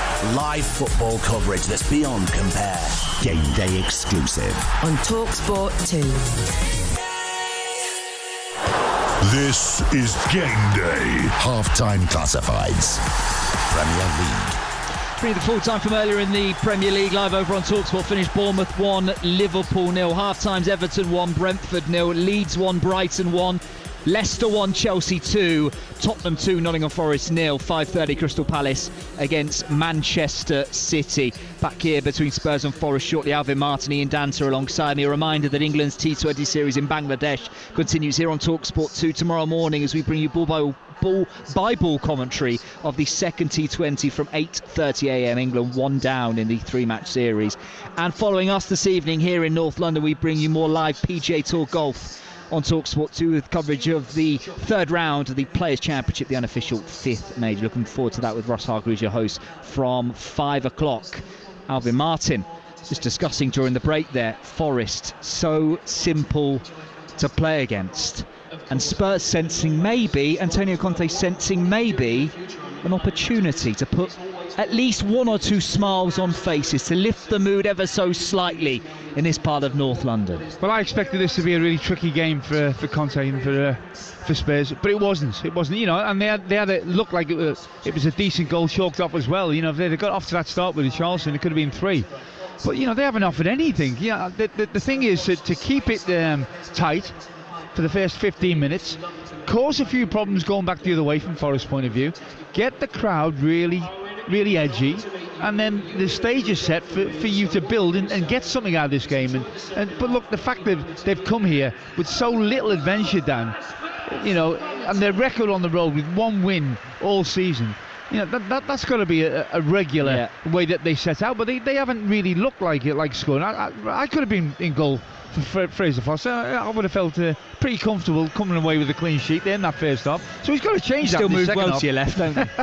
But in his second half, they're entitled to come out. But you know, it's like a 2-0 down. You don't start playing a 2-0 down.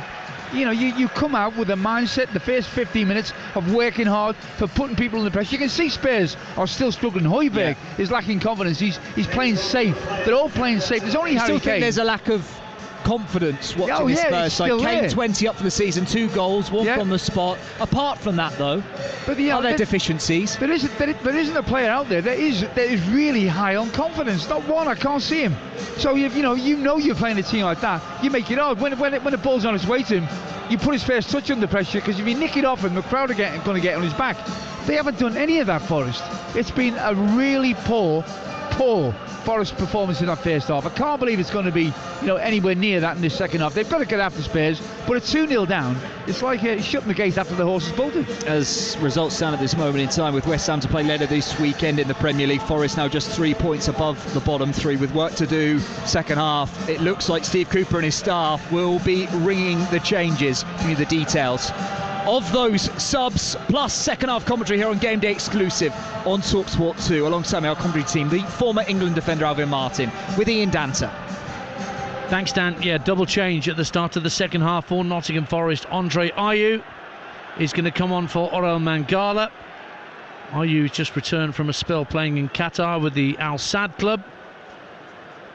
And also Emmanuel Dennis once of Watford is going to be brought on right at the start of the second period. Just waiting to see which number he replaces. And he's coming on for Jesse Lingard, who had a pretty ineffective opening 45 minutes for Nottingham Forest. So we're back underway.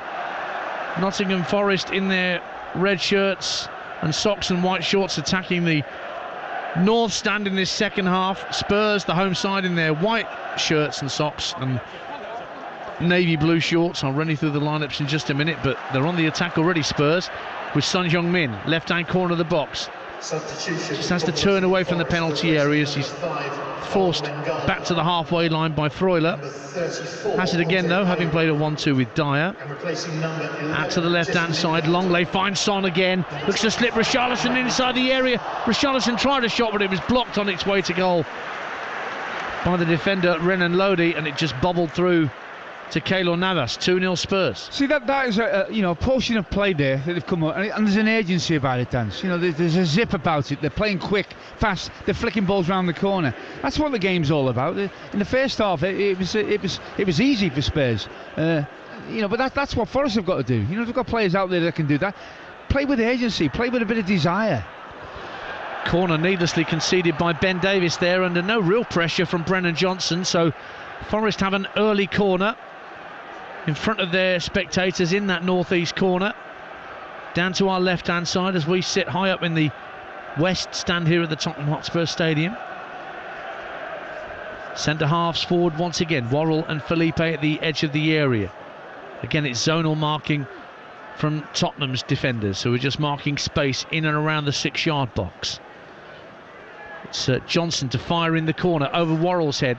Flicked away by Eric Dyer. Comes out to the left-hand corner of the area, but Freuler can't make much of it. Skip will just let the ball go behind for a goal kick. So Spurs have 4 in goal. Romero, Dyer, Longley, Porro, Skip, Højbjerg, Davis, Richarlison, Kane, Son. For Forest, it's Navas in goal. Aurier, Worrell, Felipe, Lodi, Shelvey, Freuler, and now Dennis, along with Ayew, Johnson and Gibbs-White. Ball clipped downfield by Porro, but it hits Emmanuel Dennis and goes straight out of play for a throw. Spurs have a brilliant record against promoted sides here at home. They've won 28 of 31 home fixtures in the Premier League, whether here or at White Hart Lane, against promoted sides. Indeed, their only defeat was in that year when they had to play at Wembley whilst this place was being finished, and Wolves beat them in the 18-19 season. That's their only defeat in 31 against promoted sides. And they're 2 goals to the good here with a couple of minutes gone in the second half. Shelvey for Forest on halfway. Finds Aurier, the former Spurs man. He gives it back to Shelvey. Aurier again moves into the Spurs half. Clips it down the right-hand side. Out goes Ayew, and his opposite number 34, Longley, goes with him. Shelvey plays a little 1-2 with Aurier. Has to go back to the halfway line, but Freuler's in a bit of space. Just splitting the 2 Forest centre-halves for the moment. Now he gives it to Joe Worrell. Worrell with a ball that's easily intercepted by Son, who can find Kane on halfway. Back to play, turns, fires it downfield looking for Richarlison, but I don't think Richarlison, either he wasn't expecting the ball or he just momentarily turned away as Kane struck the pass, and it rolls straight through to Navas. 2-0 Spurs. Be interesting now, to see how they set themselves up, Spurs, in terms of approaching this second half. They're 2-0 up going into half time. Do they look to get a third goal, kill the game off, or do they say, OK, we're just going to play conservatively and be secure more than anything? Because if they do, they could hand a little bit of initiative to Forest. Here's Emmanuel Dennis out on the left wing for Forest, looking to play in Lodi at the dead ball line, but he puts a bit too much on the pass and just dribbles over the dead ball line, and Spurs have themselves a goal kick away to our left-hand side. Tottenham's next 6 games after this: away at Southampton next weekend and away at Everton, 2 struggling sides, having taken to the field against Forest today, and then home games against Brighton and Bournemouth to come here. Kane just shy of the halfway line, tries to find Richarlison. Poor clearance from Lodi, and Kane can try and release Richarlison, but that's good pace from Felipe, the centre half for Forest, who got in front of Richarlison and guided the ball back to Navas. Now Shelvey looks for Ayew in the centre circle. Andre Ayew turns away neatly from Dyer. and shovels the ball out to this near touchline, and once again it's Emmanuel Dennis looking to have a run at Pedro Porro here. Richarlison's helping out. Pedro Porro brings down Dennis. Can't believe that the decision's gone against him, but Craig Pawson says that's a free kick, almost at the left-hand corner of the penalty area.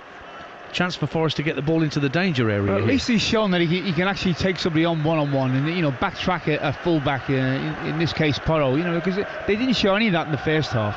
And this is a half-decent position to be able to deliver from here.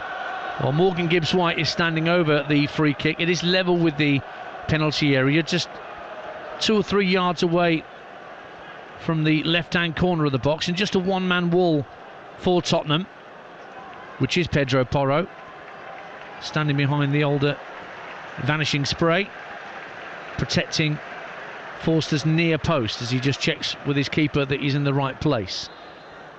Forest holding their line at the edge of the penalty spot. In it comes to the far post. It almost broke for Ayew. Clutch of bodies went down as the Spurs player down on the goal line. I think as Christian Romero has gone down. Ball went into the back of the net long after the whistle went, and Christian Romero just holding his right ankle as he slowly picks himself back up. It's going to be a free kick to Tottenham, who lead 2-0 on TalkSport 2. I'll tell you, if I was Gibbs-White, after that delivery with his right foot, I'd be asking why on earth nobody was able to get onto that, because it was the perfect delivery, Dance. Perfect delivery. He couldn't come for it, Forster. They didn't really get ahead on it, Spurs. But, you know, there should be people in Forest shirts throwing themselves at that. Great delivery. 2-0 to Spurs, 2-0 to Burnley in the Championship. The leaders 2 up on Wigan, another for Nathan Teller, his 2nd of the afternoon and 14th of the season. Spurs have the ball with Harry Kane on a hat-trick, midway point of the Forest half, trying to loft it up to the edge of the area, looking for Richarlison. Forest have enough shirts back, and there was a push on a Forest player as they tried to clear their lines. Free kick awarded by Craig Pawson.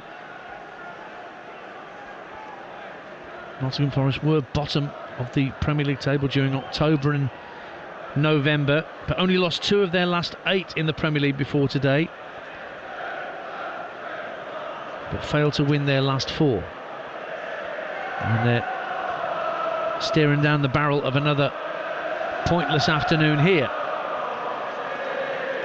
Shelvey just shy of the halfway line, into the feet of Ayew, protects the ball from Romero, claims he was fouled, but referee says play on because Forest have kept possession. Here's Lodi, he's got Dennis up ahead of him down the left wing.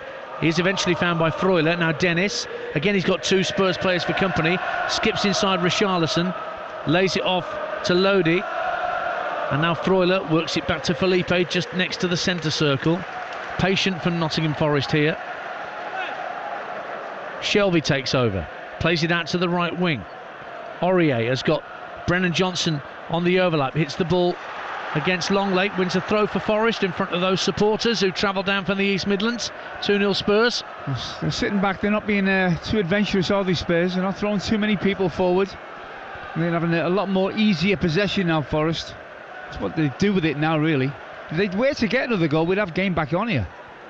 Alvin Martin alongside me, Ian Tanter, here at the Tottenham Hotspur Stadium. Spurs 2 up. 8 minutes gone in the second half.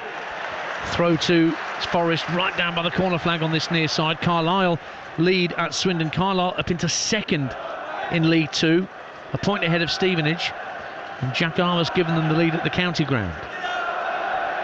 Throw for Lodi into the Spurs box, headed away by Romero. Forest keep the ball alive and they keep it inside the Spurs half. It's on halfway with Worrell. Swirls it out to the right hand side, and Serge Aurier, early ball up to the edge of the area, can't find Gibbs-White, comfortably dealt with by Romero. Here he is again, just at the edge of the D, keeps the ball away from Ayew, and he finds Pedro Porro, holds his arms out, give me an option. Richarlison comes short, collects it just shy of the halfway line, wrestled to the ground by Renan Lodi. Easy yellow card for the referee to administer to the Forest left back. 9 gone in the second half, Spurs 2 up. Poor defending, wasn't it? You know, but they really have to get the ball up to Richarlison. And I'll tell you what, in the front 3 of Tottenham, Son, Kane, and Richarlison, I've got a lot of sympathy for them, because you know, the lack of service into them, quality service into them, is making it really difficult for them to play. Heavy touch from Richarlison allows Shelvey to come away with the ball for Nottingham Forest. Tries to drill it out to Johnson on the right-hand side, but intercepted by Longley. He's just given it straight back to Shelvey. And now Longley's backpedaling as Johnson picks it at right-hand corner of the penalty area. Goes on the outside of Longley, still going to the byline, but he can't wrap his foot around the ball. But it has gone out for a corner off a Spurs boot. Well, Longley was very, very fortunate there because he's one-on-one with Johnson. Johnson's beaten him, but he's fortunate Longley. That's it. It was Højbjerg, I think, wasn't it? Just in close contact with him, was able to double up on Johnson at the precise moment he was going to cross. Gibbs White again with the set piece. This time a corner from the right-hand side in front of those Forest fans in the northeast corner. Again, nobody in Spurs white marking anybody in Forest red. In it comes, whipped to the near post. Højbjerg flicks it out to the edge of the area. Shelvey tries the volley, shanks it horribly out to the left-hand side. Might stay in play though, and Forest will keep it alive with Dennis up against Skip. Rolls it back to about 25 yards out. Now Felipe finds Dennis again, trying to drop his shoulder and get away from his man. Couldn't do so. Throw to Tottenham, who lead 2-0. Swansea 1, Middlesbrough 1 in the Championship. Aaron Ramsey, I think that's 3-2 for the Villa loanee to equalise at the Swansea.com stadium. And Sheffield United in second are trailing at home to Luton Town. Carlton Morris with his 15th of the season. What an excellent campaign he's having for the Hatters. Sheffield United 0, Luton Town 1. Navas for Nottingham Forest. Plays the ball out to the left-hand side and taken off Felipe's toe by Richarlison. Just slips by the corner flag, but he manages to work the ball back to Porro. Level with the edge of the area. Finds Richarlison again down the right-hand side of the box. Can he find a teammate? Pulls it back to Son on the penalty spot. Shot blocked by the chest of Shelvey. Anywhere will do for Forest to get it out of harm's way, and it's volleyed away by Felipe, who made a right Horlicks of that by dawdling after the loose ball and allowing Richarlison to almost pick his pocket, Alvin Martin. Well, I think when you look at the options that Tottenham have got and Conte has got, in terms of forwards, you've got to say Richarlison is still surely one of his preferred options. He has to be, and I think he's done enough today to show that he has got, probably in terms of confidence, an advantage over the other people that could play in that position. 12 gone in the second half. You're listening to Tottenham 2, Nottingham Forest 0 on TalkSport 2 with Car Finance 24/7. Search Car Finance 24/7 today. Ian Dancer and Alvin Martin with you. Pedro Porro down this near side, the Spurs right as they attack the giant south stand to our right. But he runs into Felipe. It's brought away by Emmanuel Dennis. Good ball up to halfway, and Gibbs White tries to burst clear of Højbjerg, who brings him down. Free kick for Nottingham Forest. Nothing more, no yellow card for Pierre-Emile Højbjerg for that challenge, although I think Gibbs White was half expecting one to head his opponent's way, but Forest have a free kick. Yeah, he certainly looked a lively customer on this left-hand side since he came on the field, doesn't he, Dennis? He's offered them a little bit of a one-on-one sort of problematic play for Spurs, and I think because of that, I think Gibbs White has come into the game more than Johnson. Coventry 0, Hull 1. Oscar Estepinian puts Hull in front. They won on TalkSport 2 last weekend. Here's Forest in the area with Felipe trying to hook the ball across the face of goal, just couldn't keep it down. It was the right-hand corner of the 6-yard box when it dropped for him. Tried to hook it goalwards, but got a bit too much on it. Goes behind for a Spurs goal kick. 2-0 Tottenham lead. Well, at least Forest now are getting people into areas that can cause a problem. Numbers forward, and that was just a long ball played in there. Felipe found himself in an unfamiliar territory, didn't he? Just tried to hook the ball back into the danger zone and ended up getting it wrong. But it's only going to take one goal, and if they were to get a goal, you can see the Tottenham team and certainly the Tottenham supporters that they would really rattle them, and then the game would become much more difficult for them. Kane inside his own half, looks for an early pass, brilliantly done to find Pedro Porro, who's isolated Lodi, attacking the right hand corner of the box. Early ball in, it deflects off Lodi and actually makes the claim easier for Keylor Navas. Goodness me, Middlesbrough have turned it around in very short order at Swansea.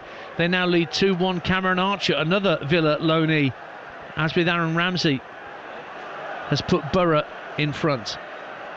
Remember, Sheffield United losing at home to Luton Town at the moment in that race for an automatic place in the Premier League next season. Nottingham Forest looking to retain their Premier League status in their first year back.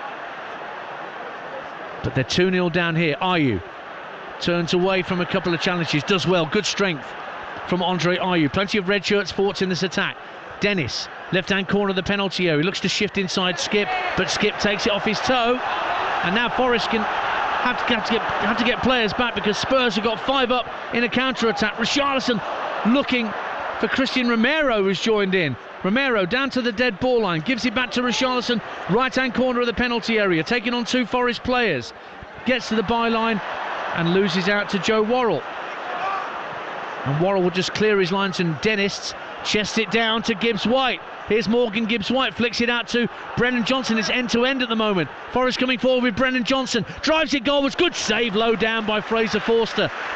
Not sure whether that's the first shot that Forest have had genuinely on target, but Forster was equal to that low drive from Brennan Johnson. An hour gone, Spurs 2-0 up. I feel a bit angry that they didn't come with this sort of urgency from the start of the game for us, because we would have had a really good game on our hands. You know, they've decided to turn up at last and throw people forward. And you know, you can see Gibbs-White there getting the ball to Johnson. They look really dangerous down that right-hand side now. More live football for you tomorrow over on Talk Sport from the Championship. Should be a good game at high noon. Norwich City against Sunderland. Our coverage starts at 11:30 after the warm-up. And then next week we've got EFL action live, Middlesbrough Stoke. We've got Champions League on Wednesday on Talk Sport, Real Madrid against Liverpool, and Premier League as well. Back to that in a moment, because here comes Spurs on the counter-attack. Richarlison into the box looking for Son, hooked away by Worrell, only as far as Richarlison at the dead ball line.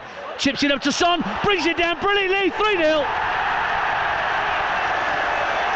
Richarlison now belatedly hugs Son Heung-min because he just walked away having set up that goal, trudging away looking unhappy with his work. But Son Heung-min goes straight to his teammate to thank him for what was a delightfully played dink over the Forest rear guard. And wow, ice in his veins, Son Heung-min took the ball down, had so much time to plant the ball along the deck into the back of the net. And that surely is 3 points staying here in North London.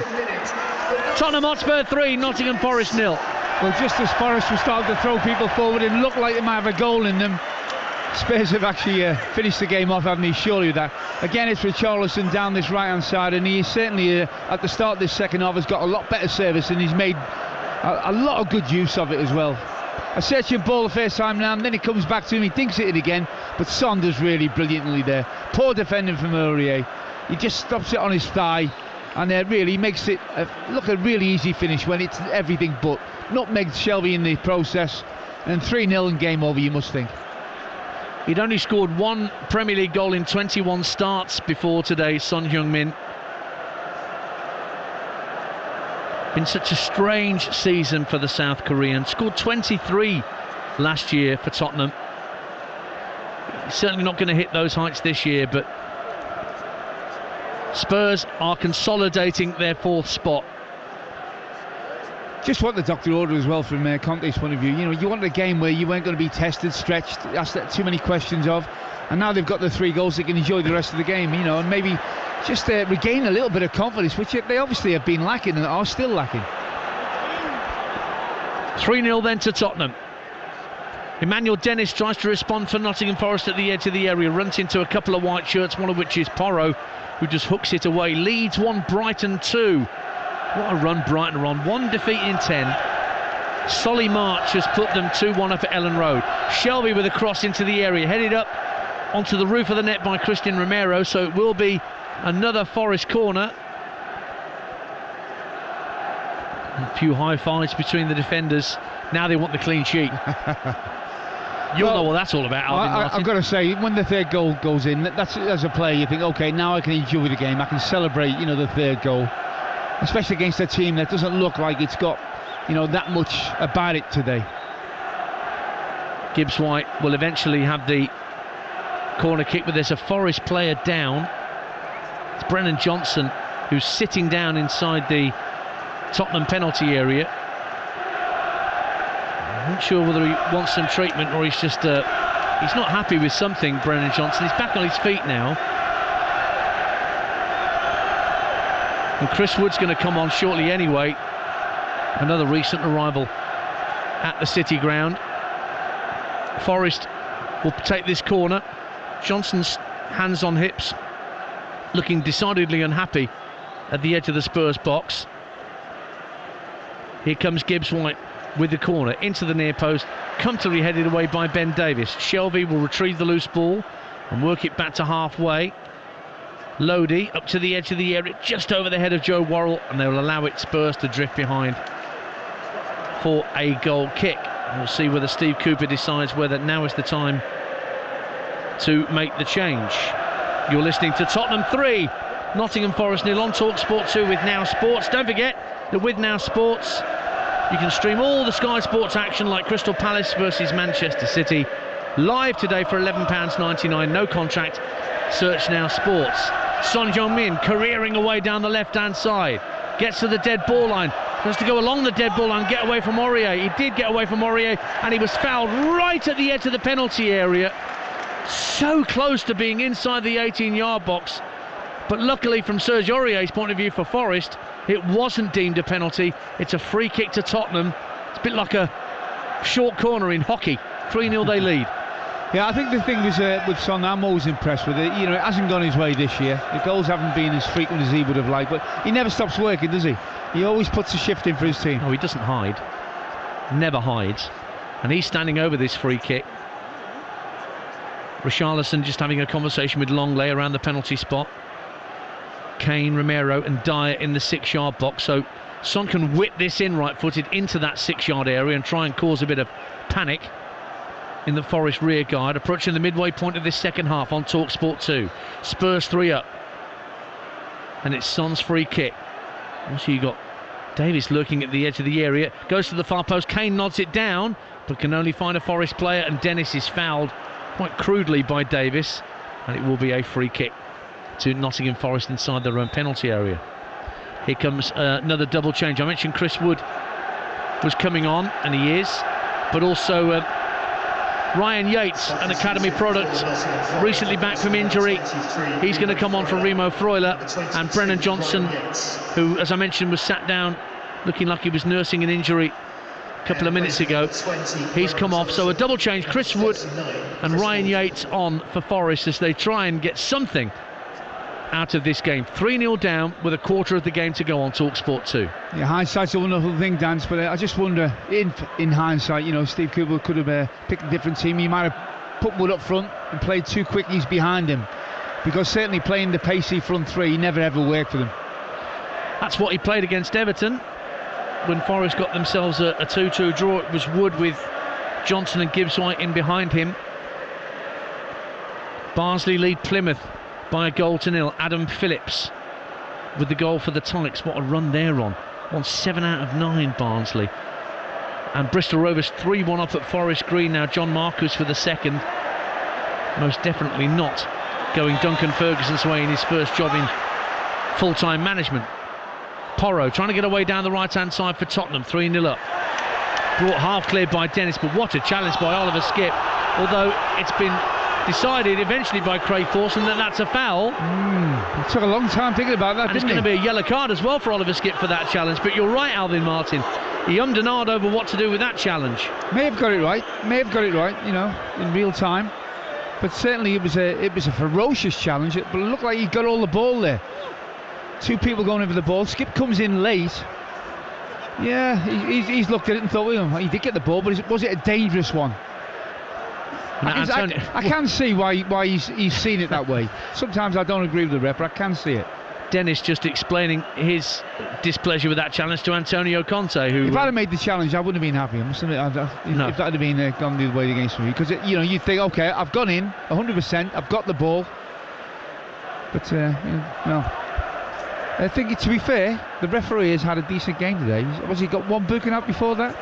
Yep. It's not been littered, has it? He hasn't. I can't remember him being involved in the game too much. So from that point of view, he's had a good game. Well, now Craig Forson's having a word on this near touchline with Antonio Conte, reminding him, I presume, of his responsibilities, because he just had a frank and open exchange of views with Emmanuel Dennis just a moment or so ago down beneath us.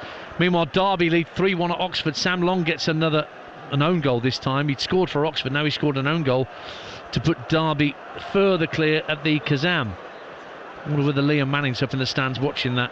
He was officially announced this morning as the new Oxford boss.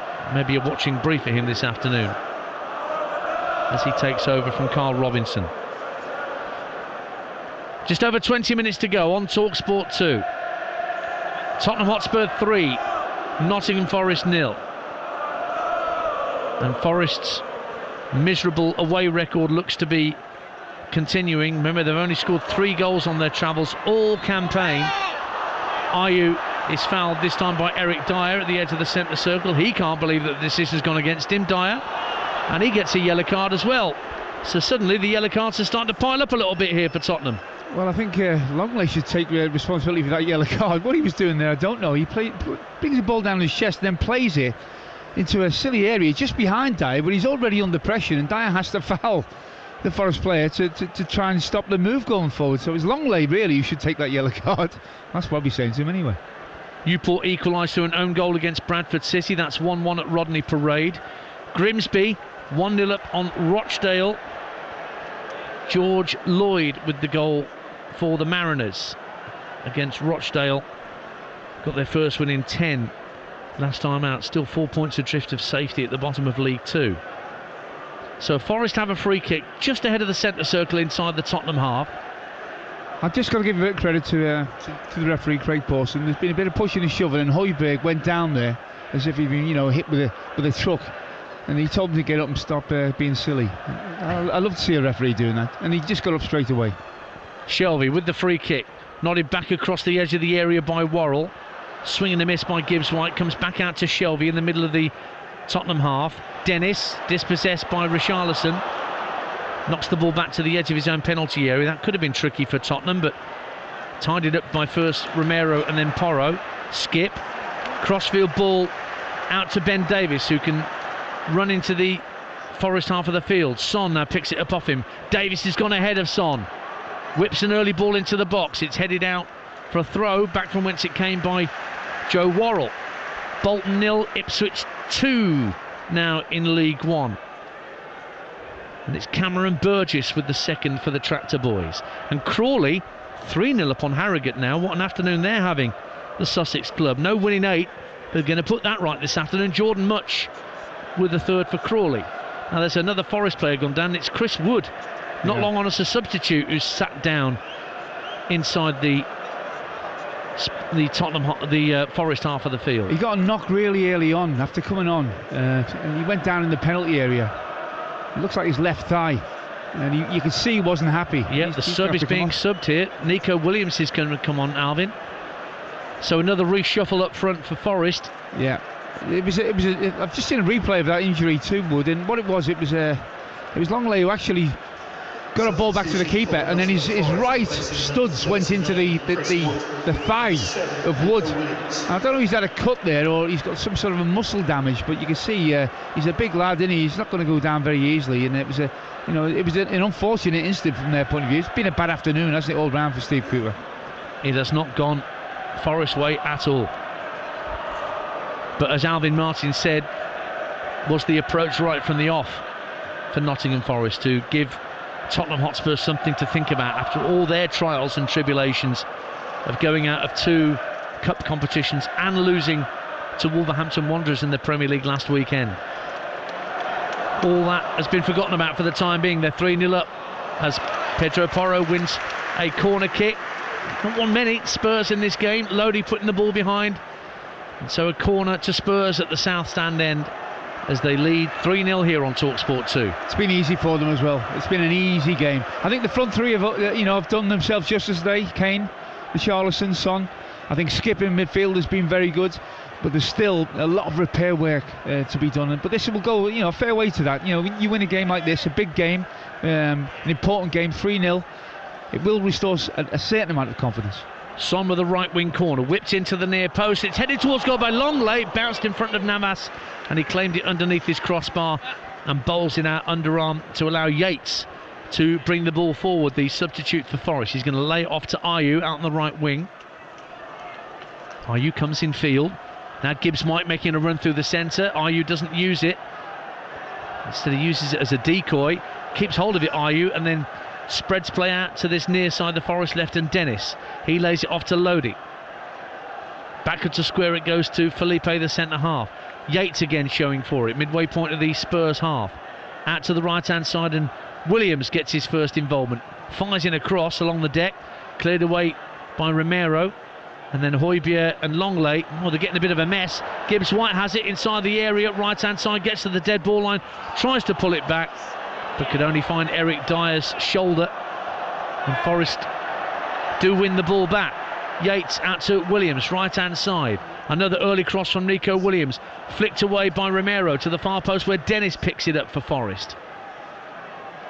3 Tottenham players in his vicinity, and Richarlison ends up putting the foot in and concedes a corner to Nottingham Forest. Spurs 3, Forest 0. So you see, when you do put Spurs under pressure, Dan, you can see that they have a little bit of a wobble here and there, don't they? On the edge of the box, they're dwelling on the ball there. They're putting a bit of pressure, and then if giving it away, can't get the ball up to Kane with any quality. It's nicked off him.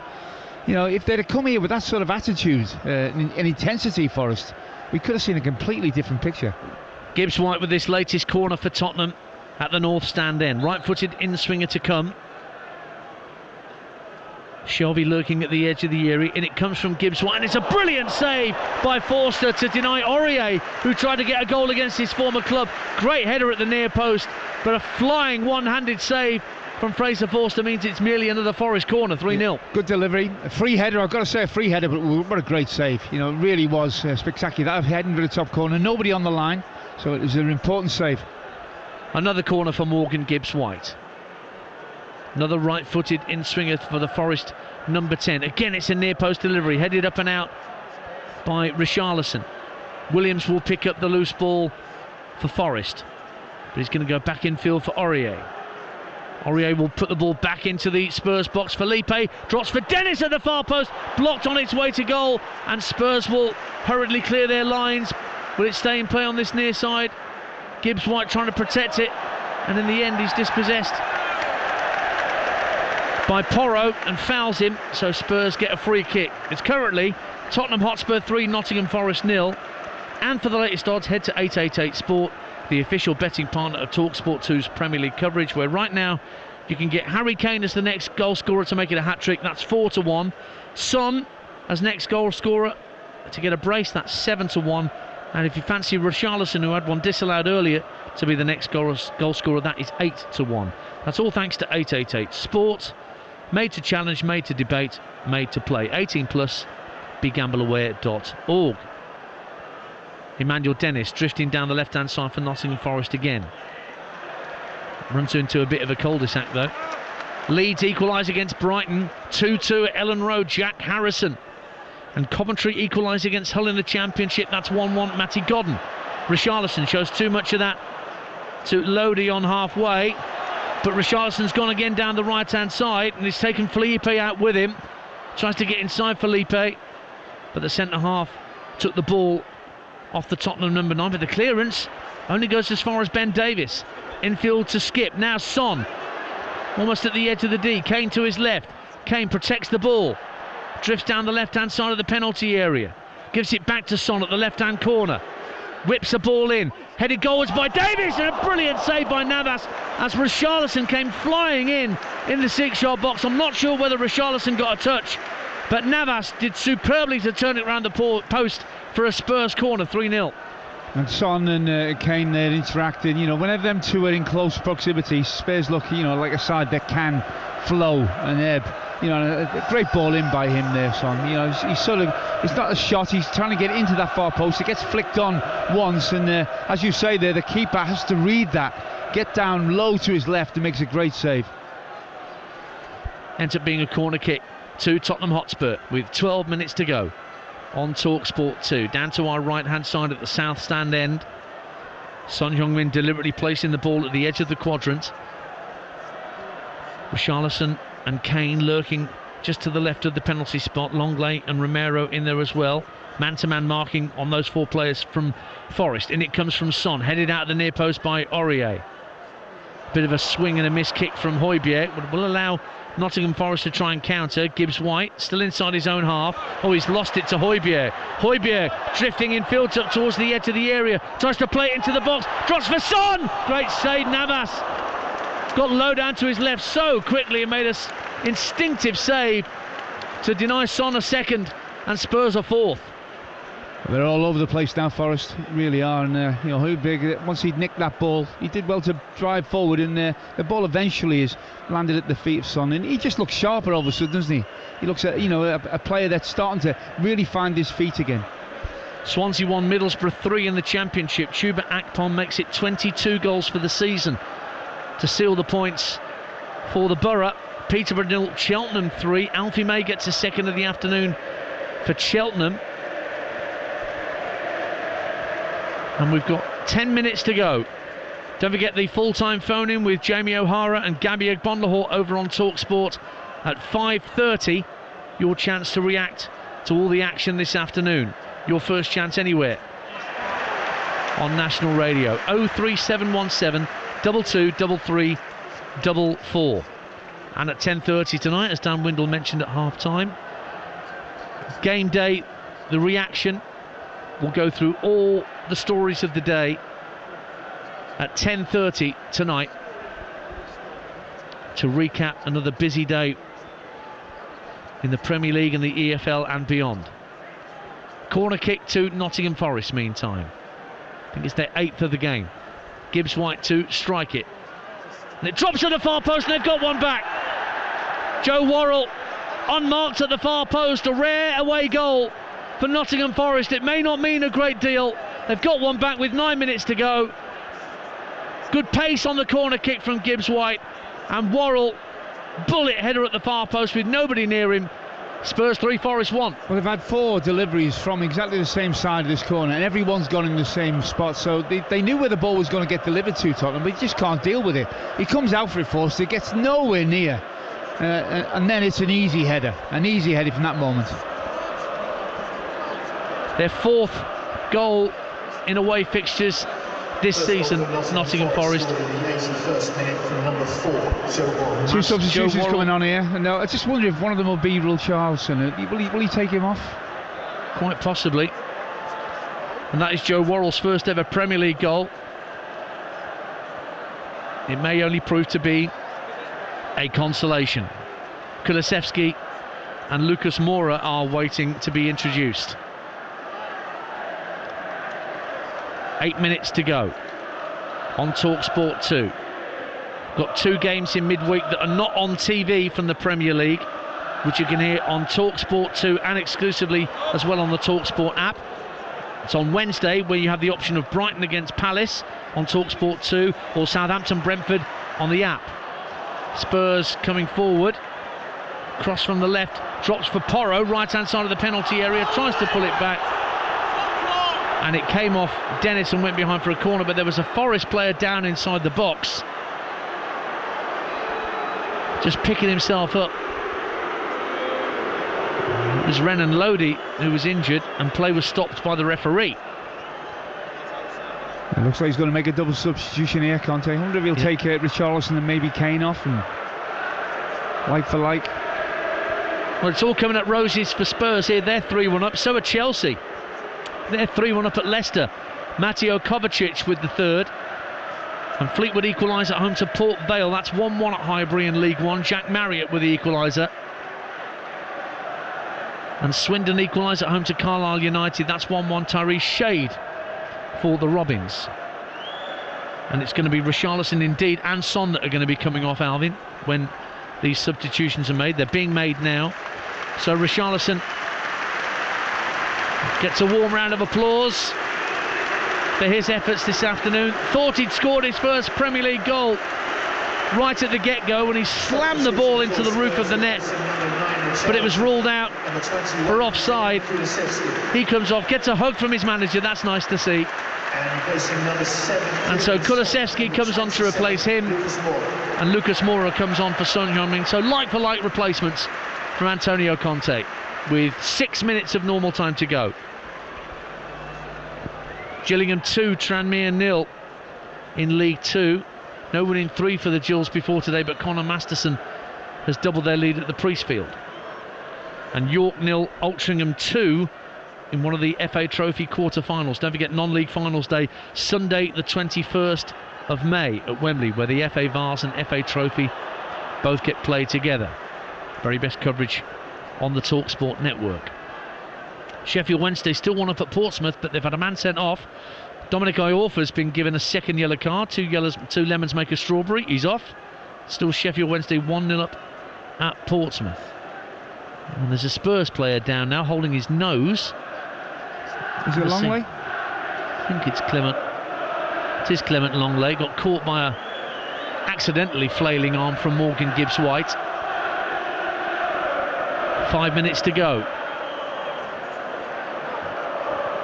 And what many suspected could be a comfortable afternoon for Tottenham Hotspurs proved Alvin Martin to be exactly that. Yeah, look, it's been an afternoon that they needed, didn't they, Spurs? Conte needed it, an easy win, 3 points. Look at the fixtures coming up, put a run together, and you navigate your way out of a really tricky part of the season. Kane looking to release Porro down the right-hand side as play restarts. Kulusevski now involved early on. Mora's waiting at the edge of the area. Back it goes to Romero. Dyer plays the ball into the feet of Kane. Still on a hat-trick, don't forget Harry Kane. Skip sees the ball ricochet off Emmanuel Dennis's boot and out of play for a throw to Nottingham Forest on this near side. So with these 3 points, Alvin, it's a 6-point gap between Spurs and Liverpool. Spurs having played a game more. It's a big day for them. Look, this could have been a tricky game. I think if Steve Cooper would have come here and had a lot more intent in terms of the way he set his team up, it could have been a tricky game. They could have found this difficult, and Liverpool could have won at Bournemouth. You'd have had a completely different picture, wouldn't you? But the result at Bournemouth going for Tottenham, them winning this game now 3-1, I'm sure they are going to win it. Then you move on to the next one. They're not at the woods yet, Dance, but it's a big game to navigate, like I said. Hartlepool 1, Northampton 1. Sam Hoskins gets his 18th of the season to get Northampton level at struggling Hartlepool in League 2. 3 minutes of normal time to play here at the Tottenham Hotspur Stadium. Nottingham Forest do have a goal to show for their second half efforts, but they're still 3-1 down. Worrell in possession. Midway point of his own half. Flicks it out to the right hand side, and Serge Aurier into the feet of Ayew. Good strength from Ayew, and he was caught from behind by Eric Dyer and wins Forest a free kick just inside the Spurs half. Dyer's another player, Dance. I've been watching him closely this afternoon, and he's not right either. You can see the ball just popping off him. His first touch is the sharpness in mind and body isn't quite there, and he's not the only Spurs player that's going to have to find a way over the next sort of 6-7 weeks of getting back to their best. Shelby with the free kick for Forest, right on halfway, deep into the penalty area. It's headed out by Spurs, and Kulusevski trying to protect the ball and does well to bring it away under pressure from Dennis, and across comes Nico Williams as well, and between the two of them they win the ball back for Forest. And here's Dennis. Then he gets clipped by Kane, does he? No, the ball was won cleanly, says Craig Pawson. And now Kane moves down the right wing for Tottenham, plays the ball in field, little touch from Højbjerg, gives it back to Kane, right hand corner of the box. Kane drifting down the right hand side of the area, lofts it to the far post. Mora heads it across the face of goal. Navas went for a dive, didn't get it, and it's headed down by Skip for Kulusevski now, right hand corner of the box. Tottenham still pressing. Kulusevski drives it across the 6-yard line, but straight at Aurier, who can bring it away. Great play again by Kane. He's a thinking man's player, isn't he? He really is. When it looks like he's got nowhere to go. He's driving down. He's on the byline, and he just dinks a ball to the far post. He knows it's going to be, a Spurs player that would take up that position. And like I say, he's a thinking man's footballer. He's got 2 this afternoon, Kane, after 1 in his previous 7. That will do in the power of good. Shrewsbury 3, Morecambe 1. Che Dunkley for the Shrews, who started the day 9th in League 1. Into the last minute of normal time. Spurs 3, Forest 1. Nico Williams drives for the byline for Forest, but he can't get past 2 challenges, and Kane lets the ball run across his body and feeds it out to Kulusevski on halfway. Just slows down for a moment, Kulusevski. Thought about making a run down the right-hand side himself, but just playing out time here, you would suggest, Tottenham Hotspur. 3-1 up and cruising towards 3 very important points on the day where Liverpool, remember, have lost at home. There's going to be 4 minutes of minimum stoppage time to come when the board goes up in just a moment here at the Tottenham Hotspur Stadium. Good ball from Skip to find Højbjerg, but Yates was pulling him back, and so a quickly taken free kick, but from the wrong position, says Craig Pawson, so Tottenham will have to go again. Fourth official has indicated there will be a minimum of 4 minutes added time. You hear the announcement about the 4 minutes minimum extra time to be added on here. And the free kick's taken out to the Spurs right, the near side towards Porro. Down the right side of the box for Kulusevski. Chops onto his left foot, tries to shot goals. It's blocked by a combination of Dennis and the goalkeeper Navas. Lovely skill from the Swede, but he just couldn't get the shot away. No, but they are looking like, they're playing with a lot more comfort now, aren't they? A lot more enjoyment. There's 3-1 up. They know the game's won now, really, and they start to relax a little bit. That's when players do play their best football. Oh, no. Silly that. At this stage of the game, why has he done that, Højbjerg? Foul on Aurier by Højbjerg, and another yellow card for a Spurs player. Aurier got away from him just over the halfway line, so it will be a free kick to Nottingham Forest. Don't forget TPC Sawgrass, the Players' Championship, the unofficial 5th major. Our golf coverage continues here on TalkSport 2 straight after this commentary. Don't think Rory McIlroy made the cut, or he might not be about to. I think they've got to play out the full second round because there was a weather problem yesterday in Florida. That's next. Forest have a free kick into the box. Felipe goes up with a header but can't direct it goalwards. Thump downfield. Can Lucas Moura get there first? Shelby gets there just before him on halfway. It's gone from bad to worse for Leicester City. They're now down to 10 men. Wout Faes has been given a second yellow card. They're 3-1 down at home to Chelsea. Dyer puts the ball out of play for a late Nottingham Forest corner. That's one thing they've had a lot of this afternoon, Nottingham Forest. Alvin Martin, that's corners. Yeah, that's right, and the delivery has been decent. Well, they've taken this one short, and Gibbs White at the right-hand corner of the penalty area, trying to get away from Højbjerg, making it difficult for him. Can still dig out across, though. Good cross, drops to the far post. Worrell heads it back into the 6-yard box, cleared by Dyer. And then it drops for Shelby at the edge of the area, tries a snapshot, and it goes a good yard or two wide, and that'll be a goal kick for Tottenham Hotspur. 3-1 up they are. Yeah, I'm looking at Shelby. I'm not so sure, that he and Forrest are a good fit. He's a good footballer, John-Joe Shelby. He's got a range of passing, but he just play quite deep. He slows it down. I just wonder if that's the way that he's going to move forward with his team.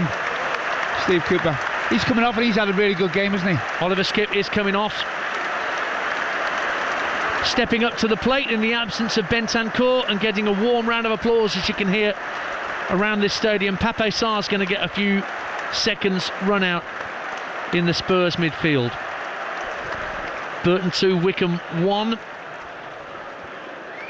Chida Bar for Wickham. Could be too late at the Pirelli. VAR is taking a look at something. Don't know quite what. Checking a possible penalty for handball. And we're looking for a possible handball from a Spurs player. It was Kulusevski who, he moved his arm toward the ball as Emmanuel Dennis chested it down. And his arm is away from his body. And it's right on the line. What would you say, Alvin Martin? You're looking at the replay, same as me. I don't know what their interpretation of these incidents are anymore. They baffle me sometimes with the conclusion that they come up to. Because I don't think that's a penalty. But these days, who knows? Well, VAR has had a look, and they're telling Craig Pawson to go to the pitch side monitor on the far side of the field from us to go and check in the referee review area as to what he thinks. Well, we usually know what that means. That means it's going to be a penalty. So Pawson, hands on hips, stands opposite us, has a look as it's chested down, and it does look like it's pushed away by the left forearm, and it is going to be a penalty for Forest. They're going to have a chance to reduce the arrears to 1 here. Late on with a penalty kick, Kulusevski is penalised. Well, if it had been 10 minutes extra time, this could have been a pretty uncomfortable ending to the game for Spurs. Well, it's going to be eventually, I think, Andre Ayew that's going to take the penalty kick. Fraser Forster being reminded of what he's got to do. Dyer standing next to the keeper. Barnsley have got a third against Plymouth. What a great win for the Tykes. Nicky Cadden late on. Barnsley 3, Plymouth 0. That's 4th against 2nd in League One. Big win for Barnsley. So a penalty for Andre Ayew to get Forest back within 1 of their hosts. Paces back very deliberately 3 or 4 steps, Andre Ayew. Up against Fraser Forster. Left-footed penalty to come from Ayew. And he's saved by Forster.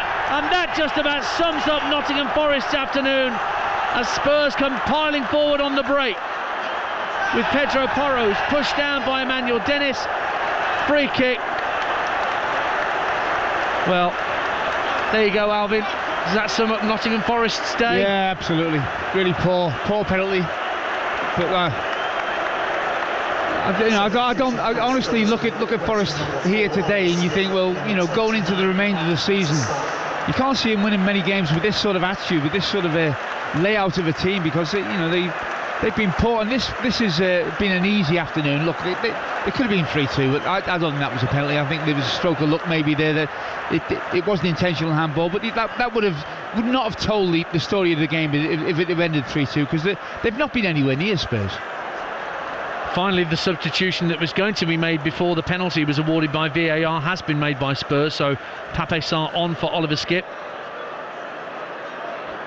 Oxford 2, Derby 3. Derby still look to be getting all 3 points at the Kazam. Carl Joseph gets a late goal for Oxford. Free kick to Tottenham just inside the Nottingham Forest half. Rolled in field by Christian Romero. Gives Pape Sarr a touch of the ball. There can't be long left. 4 minutes have long since elapsed. It's down to Craig Pawson as to how much more to add on. And a foul by Pedro Porro from Emmanuel Dennis. Holds the imaginary yellow card up and has a bit of a contretemps with Steve Cooper. I don't think I've seen Antonio Conte as calm as this. That's how comfortable the afternoon's been for Spurs. He's normally jumping about, isn't he, in that technical area? Yeah, not seeing much evidence of that this afternoon. Christian Stellini just next to him. Meanwhile, Alan Tate and Christian Stellini and Ryan Yates, they're having a bit of a heated conversation, the two benches. Alan Tate's not backward in coming forward, the former Swansea centre-half. Ryan Yates has got plenty, Ryan Mason rather, should I say, has got plenty to say for himself. Carlisle looked to have won it late on at Swindon. Ryan Edmondson, Swindon 1, Carlisle 2 at the county ground. And a yellow card for Steve Cooper. And that just makes things even worse for Nottingham Forest. The manager gets a caution for a bit too much back chat, I assume. Has a wry smile on his face, Steve Cooper. Got some big games to come. 2 home games on the horizon against Newcastle and Wolverhampton Wanderers and Nottingham Forest. Craig Pawson blows the full-time whistle and the Spurs go marching in and get 3 precious points to consolidate their place in the Champions League spots on a day when Liverpool lost at Bournemouth. Spurs needed to respond after a wretched 10 days or so, and they got it right.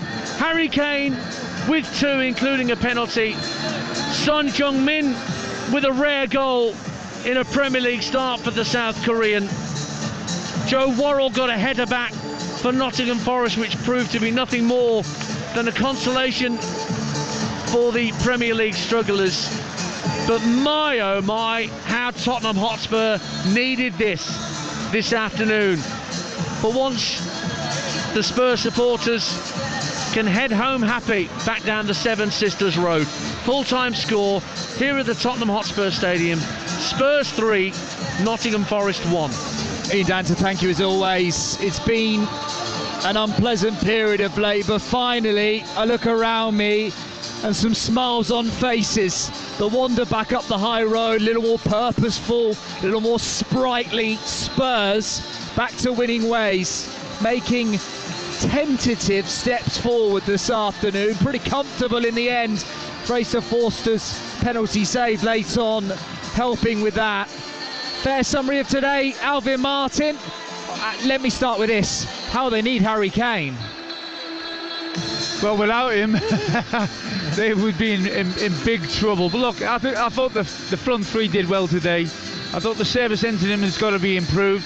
But certainly Son got his goal, and I think never stopped working. Richarlison proved that he deserves to start, I think, to the fans and to the manager. But without Kane, you're right, they'd be in trouble. He's everything in terms of leadership, goals, and when the going gets tough, he just keeps pulling performances out the bag. But look, at the back they look shaky. A better team would have caused them more problems today. In midfield, they lacked. It could have been a more testing afternoon. It probably should have been, but it was pretty comfortable in the end, wasn't it? Well, and look, if you're ever going to come to Spurs, now's the time to do it. After what has happened this week, it's been a really poor week. The fans have been on the manager's back. There's disharmony, but they never looked like being able to cash in on that, Dan, and that's unforgivable, I think, for a team coming here. Missed that penalty late on Andre Ayew. Forest, for me, playing into Spurs' hands this afternoon. Easy to play against, came with ambition, but in all honesty left themselves horribly open at times. If not for Navas, could have been a busload this afternoon, couldn't it? Yeah, and let's say as well, as good as this front three are, they're not getting the service that they really should be getting. If they were getting better service, they would be, they could have had 7 or 8 goals today. But look, it's a team that was lacking confidence, that really didn't want to be tested today and weren't tested. And once they got their first goal, Forest never really looked like getting into the game. And like I said, that was a disappointing thing, because we wanted to see a game that was going to be fiery today, that was going to be maybe niggly and entertaining, but it was always one-sided. And like I say, the penalty at the end, which I didn't really agree it was a penalty anyway, if that had gone in, it would have put a slant on the game, which wasn't there, because I think we all felt that the moment they went 2-0 up, they were always going to win the game and never in danger of losing it. West Ham Southampton play tomorrow as the league table stands following this afternoon's 3 o'clock results. Forest hovering 3 points above the trapdoor with woeful away form. 1 win on the road this season. We know they're good at the City ground. Away from home, a very different story. They're just above the relegation zone. Watching today, the next few weeks are huge for Forest, aren't they? They are not clear of the trouble at all yet. No, we're not looking at on today's evidence, and even over the last 3 or 4 games, and West Ham beat them 4-0. I think they are now a team that are going to get sucked in. Everton win today, Leeds draw. Yep. Bournemouth won. That's right. And look, that is going to be one almighty scrap down there, Dan. It really is, because there's nobody cut adrift. We've got teams now that are starting to get a run of form together. New managers have come in at the bottom. It's going to be a real scrap. And tell you what, be a brave man at this moment in time to pick 3 to go down. Time now for us to pick our man of the match with Car Finance 24/7. Man of the match on TalkSport 2.